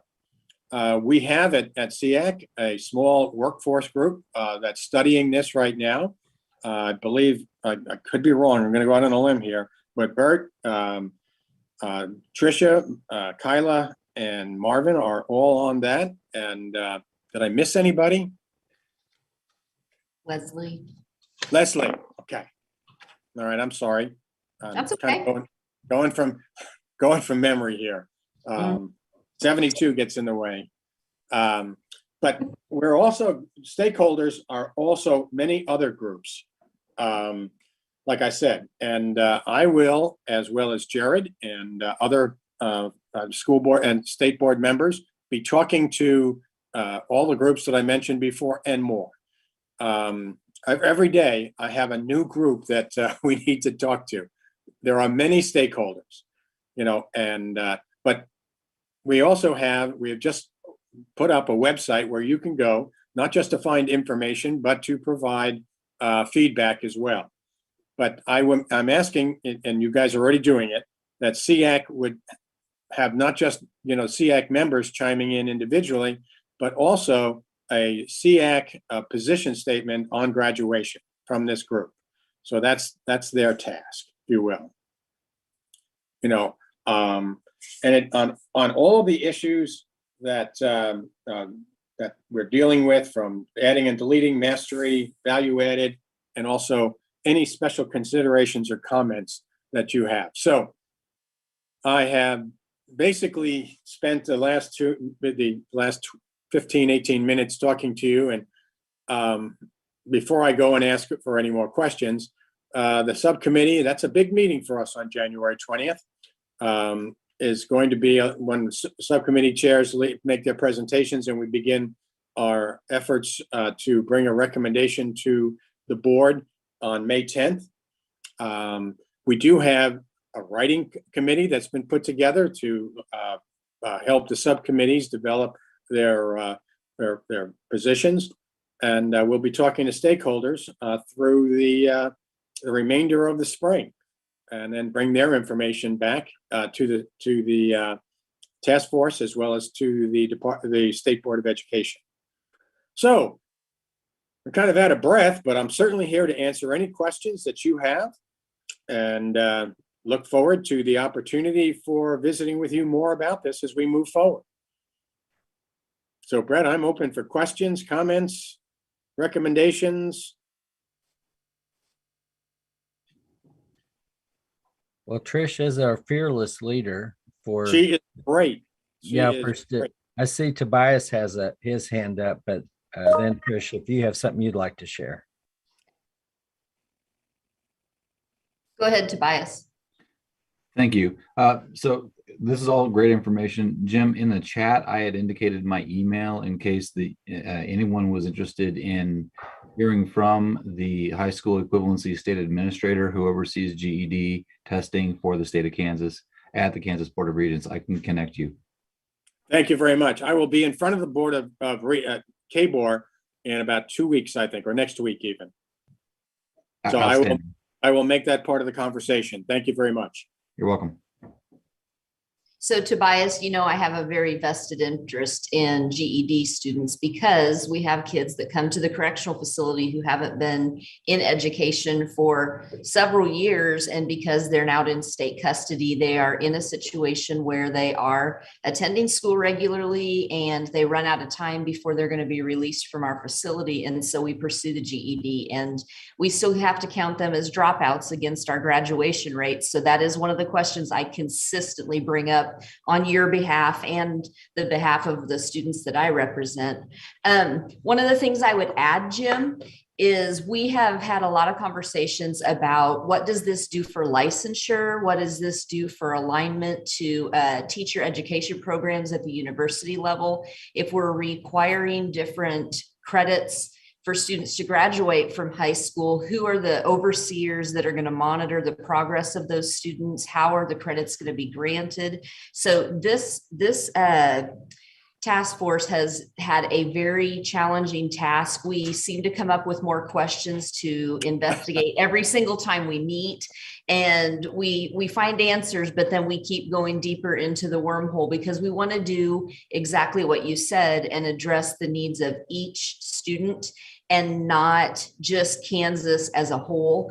And the individualized plan of study is driving the ship for every group that we work with, making sure that we have a way that kids can walk out of their high school with a way that they can present a portfolio either in paper or digitally is a huge consideration that we're looking at, because everybody's going to get there on different paths, but that individualized plan of study, is that something that we want to make a requirement for graduation? And there's a lot of evidence pointing us towards it would be best practice because it would be the documentation of what each school did. So you know how we talk about what students know and are able to do? This is what schools can show that they know to get kids where they want to go and show what they were able to do. So we thought that kind of paralleled with each other pretty well. Exactly. Thank you. That's very good. And back to the GED, there are other voices in this conversation, and one of those is how we compute or calculate graduation. And GED has not been treated well in it. So you know that there's more. There's even more to this. Do we? And I dare say, do we want to make does the task force want to make a recommendation on calculations? Because calculations and how you measure things impacts how you do things. Well, I might add, Jim, that I have taken all 4 of the GED practice tests, the GED ready tests, and I would encourage anybody that is skeptical of the rigor that is involved in the GED tests. I would encourage them to get online, set up an account, and purchase the 4 practice tests and see how they measure up. And now I feel good that I passed, but I will tell you that I did have to study for the math. It is not a good enough diploma like it had been in the past. In 2014, when they changed the test, they added quite a bit of rigor to it. So I would encourage anybody that is skeptical to check out the GED ready practice tests and purchase them and see how they measure up. I have to agree with you wholeheartedly. As a principal many years ago, I just said, what is the GED? I had no idea. And so they brought it in and we sat there at the table and started saying, nope, well, this is not good for us. You know, it was way more comprehensive. And, you know, in some ways, the GED is a sign of mastery. You know, so we might be going down a different direction on that. You know, now my final comments are going to be could be taken out of context. So I say this to you. It goes back to where I originally started. People really don't know the graduation requirements. We can do almost everything that the task force has talked about already. And I don't want people to go out there and run away and just say we can do carte blanche and do whatever we want. There's always the word accountability. but we already have multiple schools doing, multiple diplomas. That's happened already. Now, typically that happens for the, I don't want to say this, but for the Honor Society kids or the IB kids, nobody questions it. On the other hand, we have recently had more moves into career and technology and to other areas, and that's a part of it. The other thing you have is students can demonstrate in different ways what they've learned through projects, through interviews, through experiences of internships that typically lack a lot of structure, if you will. And you can give tests. If you pass, I learned this a long time ago, that technically you can give a test for geometry, and if a student passes it, you can give them, if it's comprehensive, review of that, you can give them credit. We don't do that. I talk to college professors, and I talk to high school principals and superintendents, and even state board members. No, you can't do that. Well, you can do a lot of this stuff. So one of the goals of our task force is to alert people, make them aware of the opportunities they have to graduate students in a variety of different ways, much like we gave such carte blanche, if you will, to the young man from Liberal. He demonstrated, he didn't take classes and sit there for 1,080 hours. He demonstrated, he passed tests, and he left, and he went to Harvard. A quick side note, which I always like to say, Harvard was happy to take him, but as a result of his the way he did it and how quickly he did it, Harvard no longer does it. They created a rule that could not happen. And one of the reasons that Harvard did that is, universities are businesses. He didn't have to pay much tuition, and we come to the point that much of our finance laws are based on students in a seat every day, all day. And that's one of the driving factors. What do we do if a student like this young man from Liberal or some young person from Labette County decides they want to leave early? Well, you lose the funding. So districts are less than enthusiastic about losing money, and if there's a wholesale move, what the heck? So some kids can stay longer, and they're happy for that because they get money for it. I hate to put it on a funding level and put it at that basal level, but that's a lot of it. It's easier to manage, easier to track, easier to fund. These other options are not, and it's going to take a lot of pressure from SEAC, KSB, and all the other groups and organizations to support whatever it is that we bring forward to the state board and to the legislature and to the citizens of Kansas and all the stakeholders that we have. So I'm pretty much done with my report and lecture. Hey, Jim. Hey, Jared. This Good is to see Jared. you. Yeah, I'm just gonna introduce myself. I apologize for being late. We're down a few people here, so I had to run to the lunchroom, and then I had to go cover a class, and I'm just all over the place. So I apologize for being late. But Jared Furman here, the co-chair. I'm also available for any questions. Feel free to email me. I'm super excited about this opportunity and some of the things that we're talking about. So I'll be quiet. I know there's questions. I just want to let people know I'm here.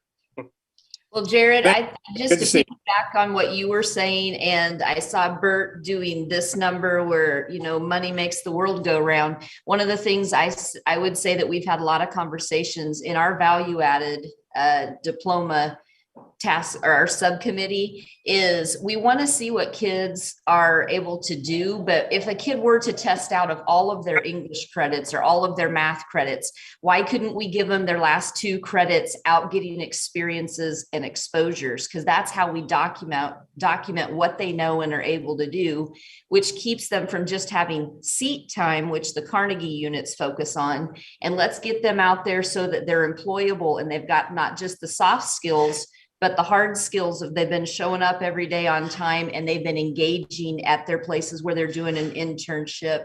And so we have had a lot of really hearty discussions about the value added diploma being the crux of how we might still keep a kid in a school for 4 years in high school, but giving them credits across curriculum and multiple different ways. Dean, I see you've got your hand up too. Yeah. Thank you. I just wanted to give a little bit of really quick context with respect to the question of why we haven't used GED when calculating dropout or graduation for the purpose of the IDA SPP APR reporting. And I'm speaking very specifically to that federal requirement and how we have to report these statistics and what we're held account to.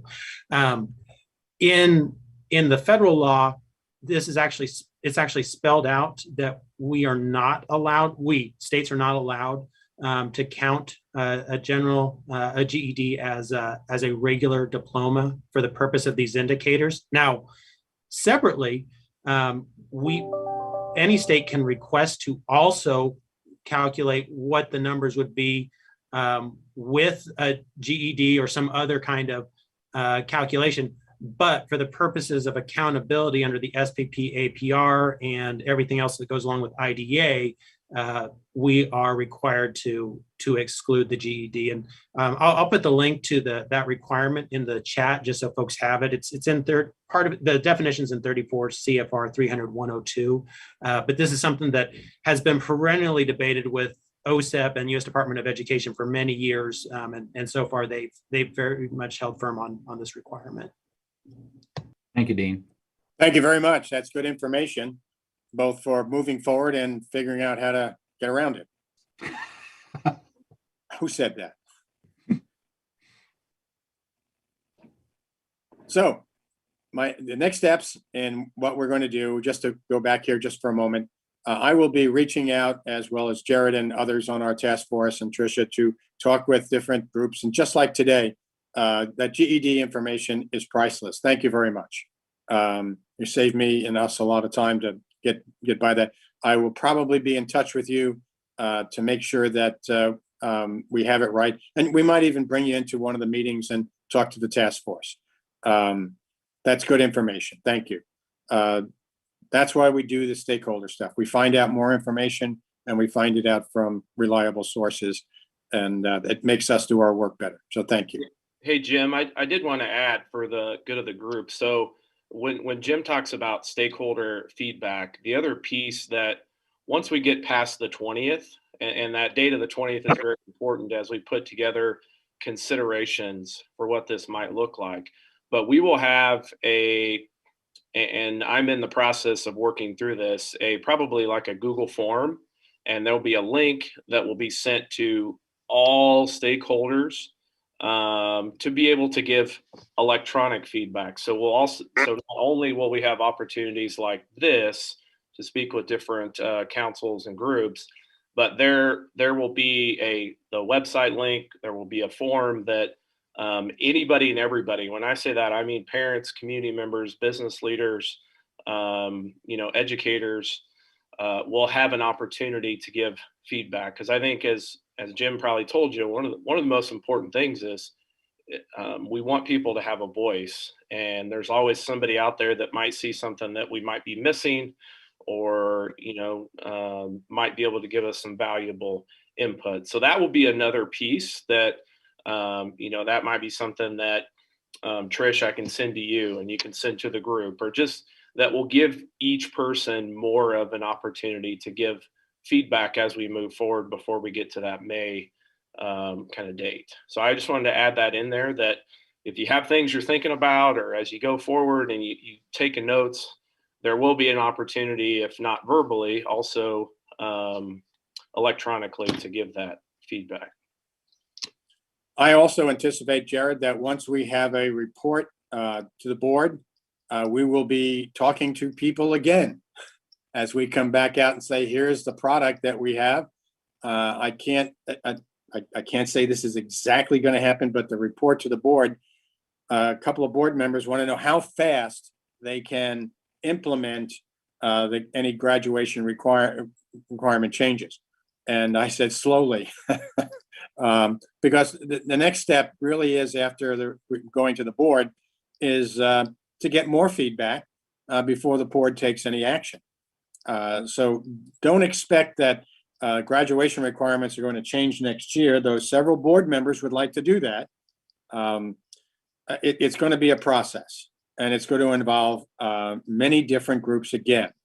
So as we start this, we're asking for your input as we move along, and then after we have a product, we'll be back probably asking for your input again, along with others.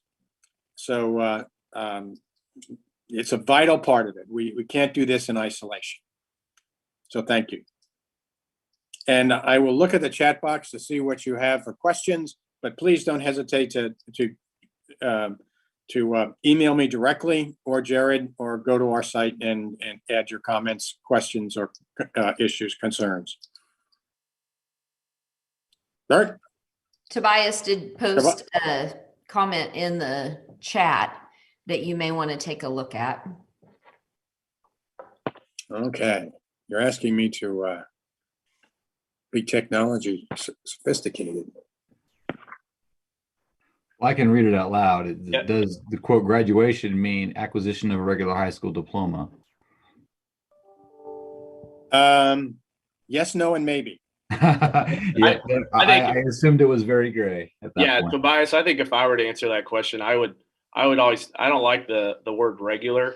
I think just high school diploma, and that, because I think yes, no, and maybe. I think that's a great answer at this point, but regular scares me a little bit, because I think we may have some different options or different opportunities as we get a little bit farther, if that makes sense. Yeah, I would join in. Also add that reading that 34 CFR 300.102, back to my original point about the rigor of the GED, calling it a lesser credential, I would probably be accurate in saying there are many high school graduates that would not be able to pass the GED. Oh, without a doubt. Yes. Without a doubt. Well, and I think that we know that we have special ed students who are they would not be able to meet the qualifications of the GED. And I say that I've taken the test too, Tobias. They are very rigorous. I have to know how to teach it. So I took the test, and we have high school graduates that meet other requirements other ways. And so when I first started teaching, we had the traditional diploma, and then we had the alternative diploma. And so, we've called it a bunch of different, labels, but I think we're trying to get away from labeling and just letting the individualized plan of study direct the path to how they meet the requirements. So I like what Jared said about saying regular or traditional, because then that also alludes to maybe there's an alternative way as opposed to the traditional way. So I think having each kid have their own individual way to get there is where we want to shift our focus as a state. Very good. I agree wholeheartedly. Yes. We could be talking about this for a long time. So Bert, if you want to keep this thing going, that's fine with me. Well, I'll defer to, go ahead, Jim. I think we'll be coming back to SEAC. Obviously, I'm a member, but in our spring meeting, we'll have a report every time and be asking questions every time.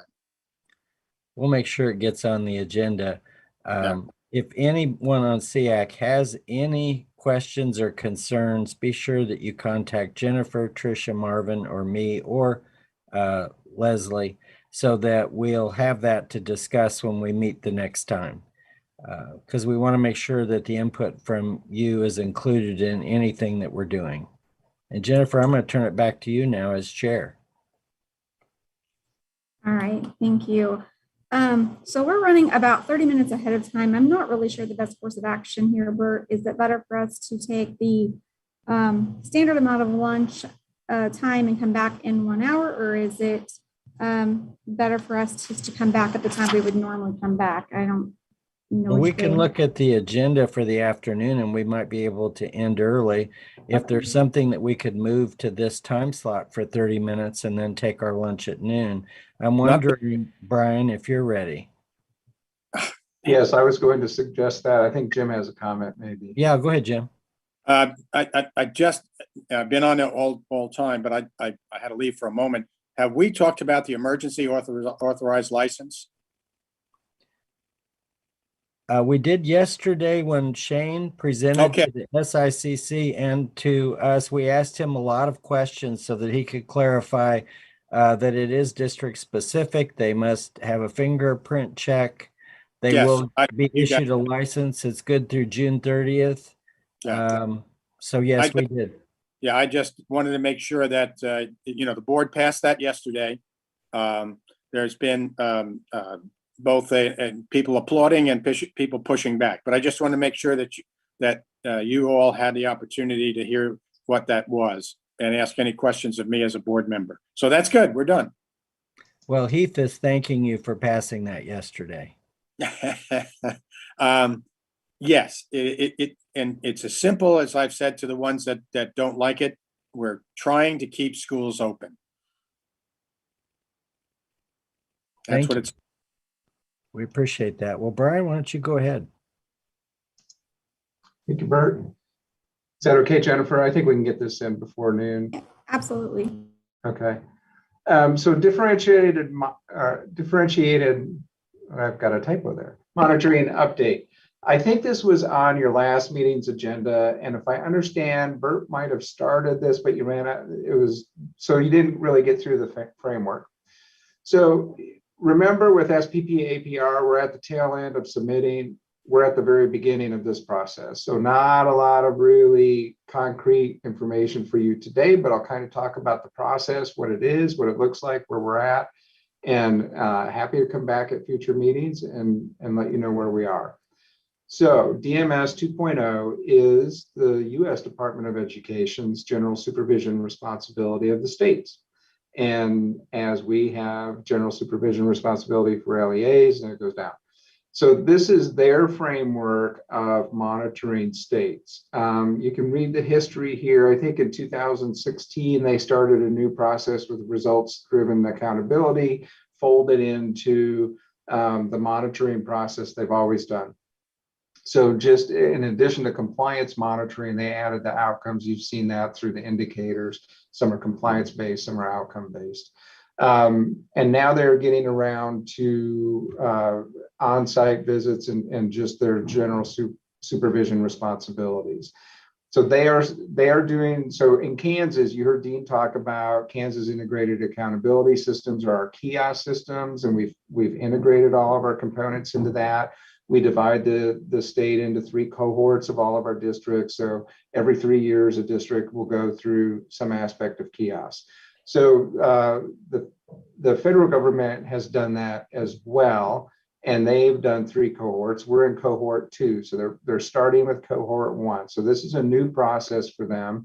And to be frank, it's been pretty fluid for the feds as well. They've made some changes as they've started up. So I think they're trying to compress everything into a year for each cohort. So we'll see how that goes.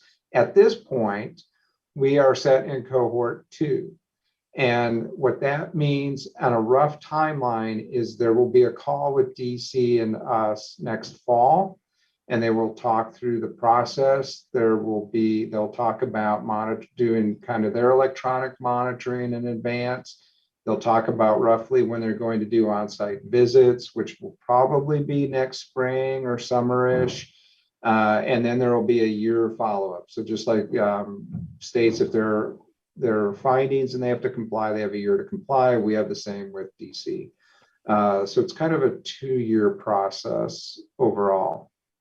So this framework kind of lines out the components they're looking at.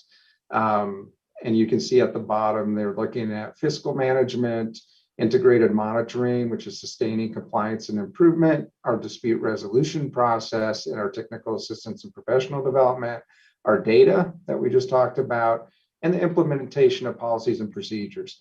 There's a lot of overlap between all of these. So here's what we've done. We know we're going to be cohort 2.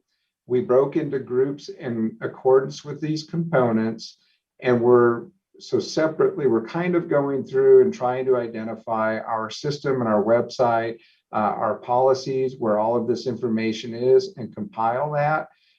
Probably next month, what I'll do is convene a smaller group to start looking at that overlap, really start getting the details in, and then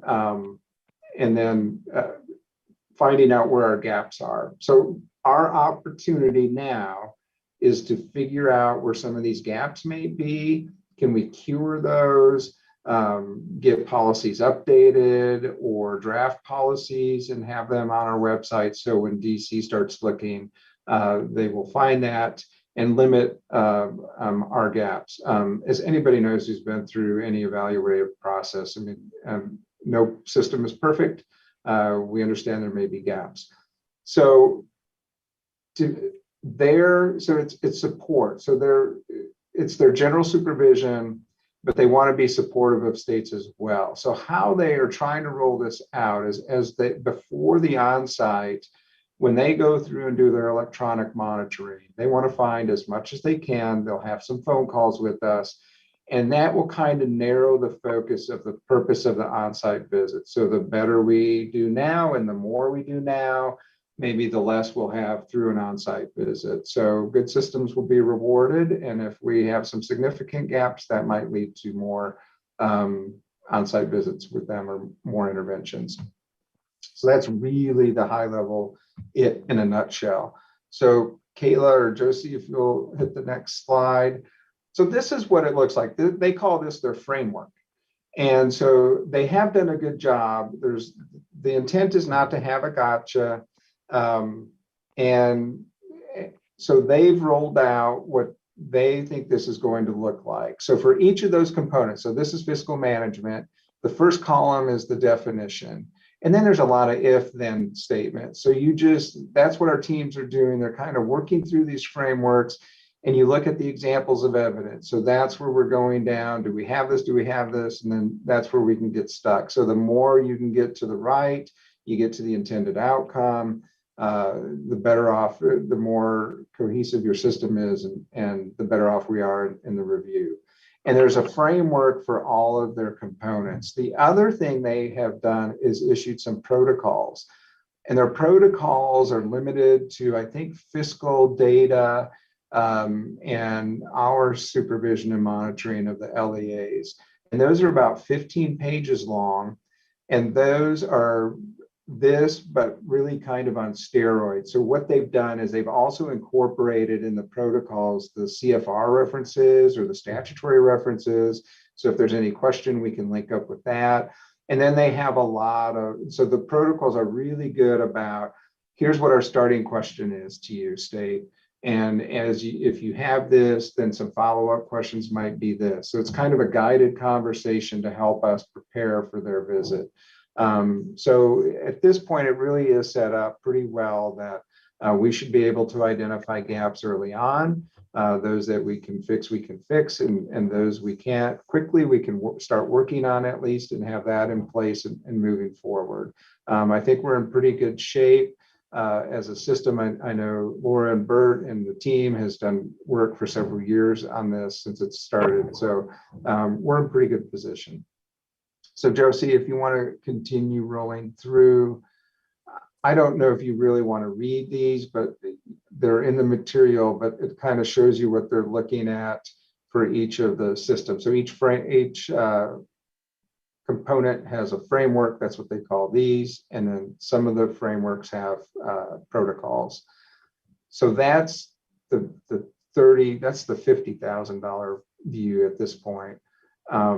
but I wanted to get this in front of you and talk through it and what we're doing at this point. Yes, Marvin, we will get this to you.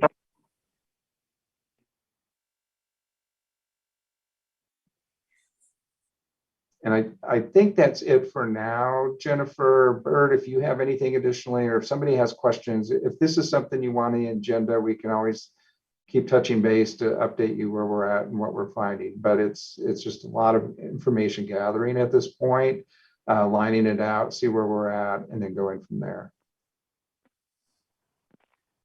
I might add that SEAC will be engaged and involved in this process very closely, because the federal government will more than likely want to interview the advisory council. So what I'd like to do is keep you updated as we receive the rubrics and the information from the federal government for each of these components, because we were told on a monthly basis we would start with one and then move to the other and then the next. So we will bring this to your attention.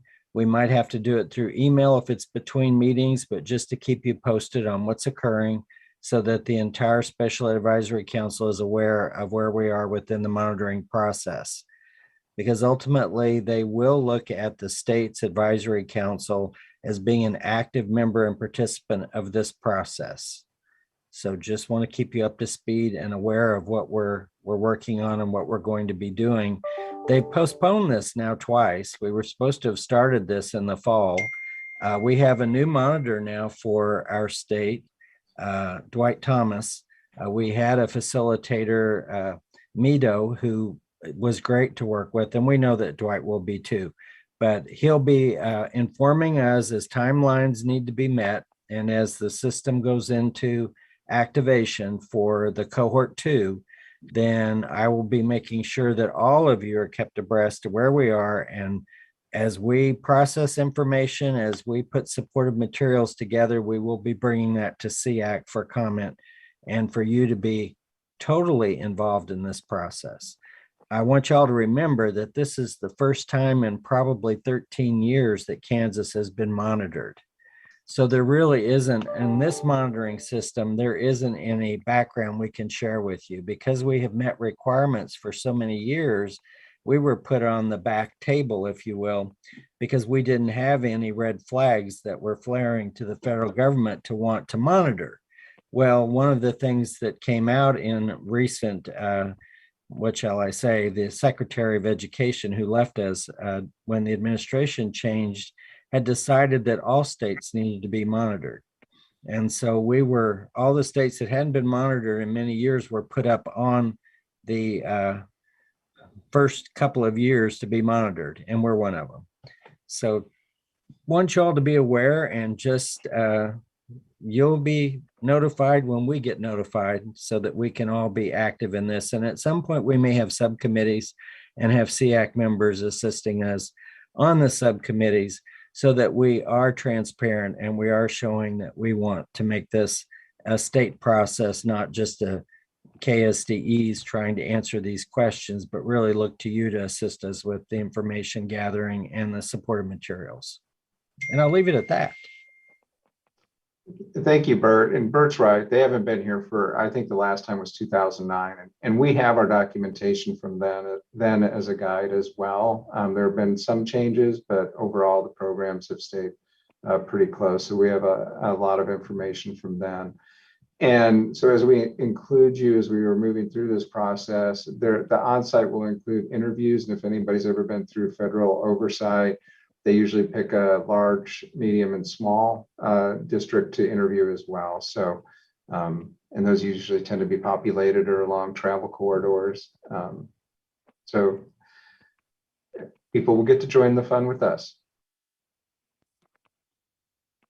Are there any other questions? And we'll get this emailed out, and I'll put some links in there to OSEP as well if you want to look at the protocols. I can include that.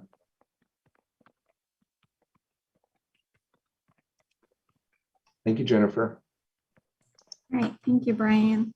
Okay, the only thing left on our agenda today are ex officio member reports that we didn't get to yesterday, or if anyone who reported yesterday has something else to add today. So Jim, do you have anything to report to us from the State Board? No. That was really quick. Yeah, the main thing was that teal and that's about it. Okay, so any of our other ex officio members have anything to add to what you shared yesterday?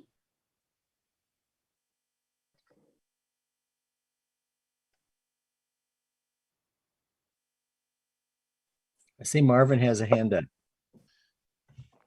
Or, Hey, thank you, Jennifer. Thank you, Bert. I have a quick question for Jim. I know, and this isn't related to, we had talked maybe that extending transition services for a year or two might be a priority, legislative priority for the school board for this session. Did that make the final cut on the legislative priorities, or do we know where we are on that? I'm hesitating because I know it's been discussed, but I as I sit here, Marvin, I can't, I'll find that information for you. I think it was, but I just don't have it in front of me right now. Okay, thank you. I'll be in touch with you, Marvin. Okay. Thank you. all right, any other questions or topics of comment from any members that you'd like to discuss before we have a motion to adjourn?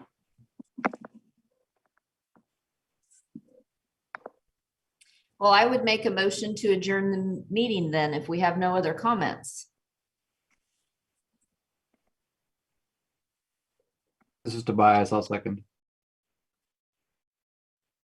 All right, Kayla will get our vote up here in just a minute.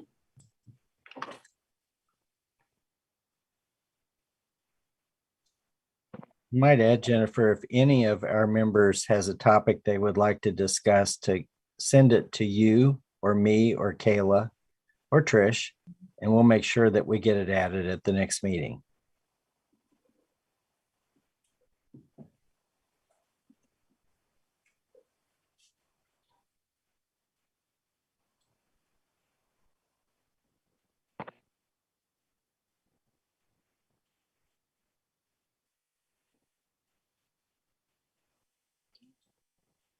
All right, motion to adjourn has passed, and we will obviously be in communication via email before then. Otherwise, we'll see you all in April. Thank you, everyone.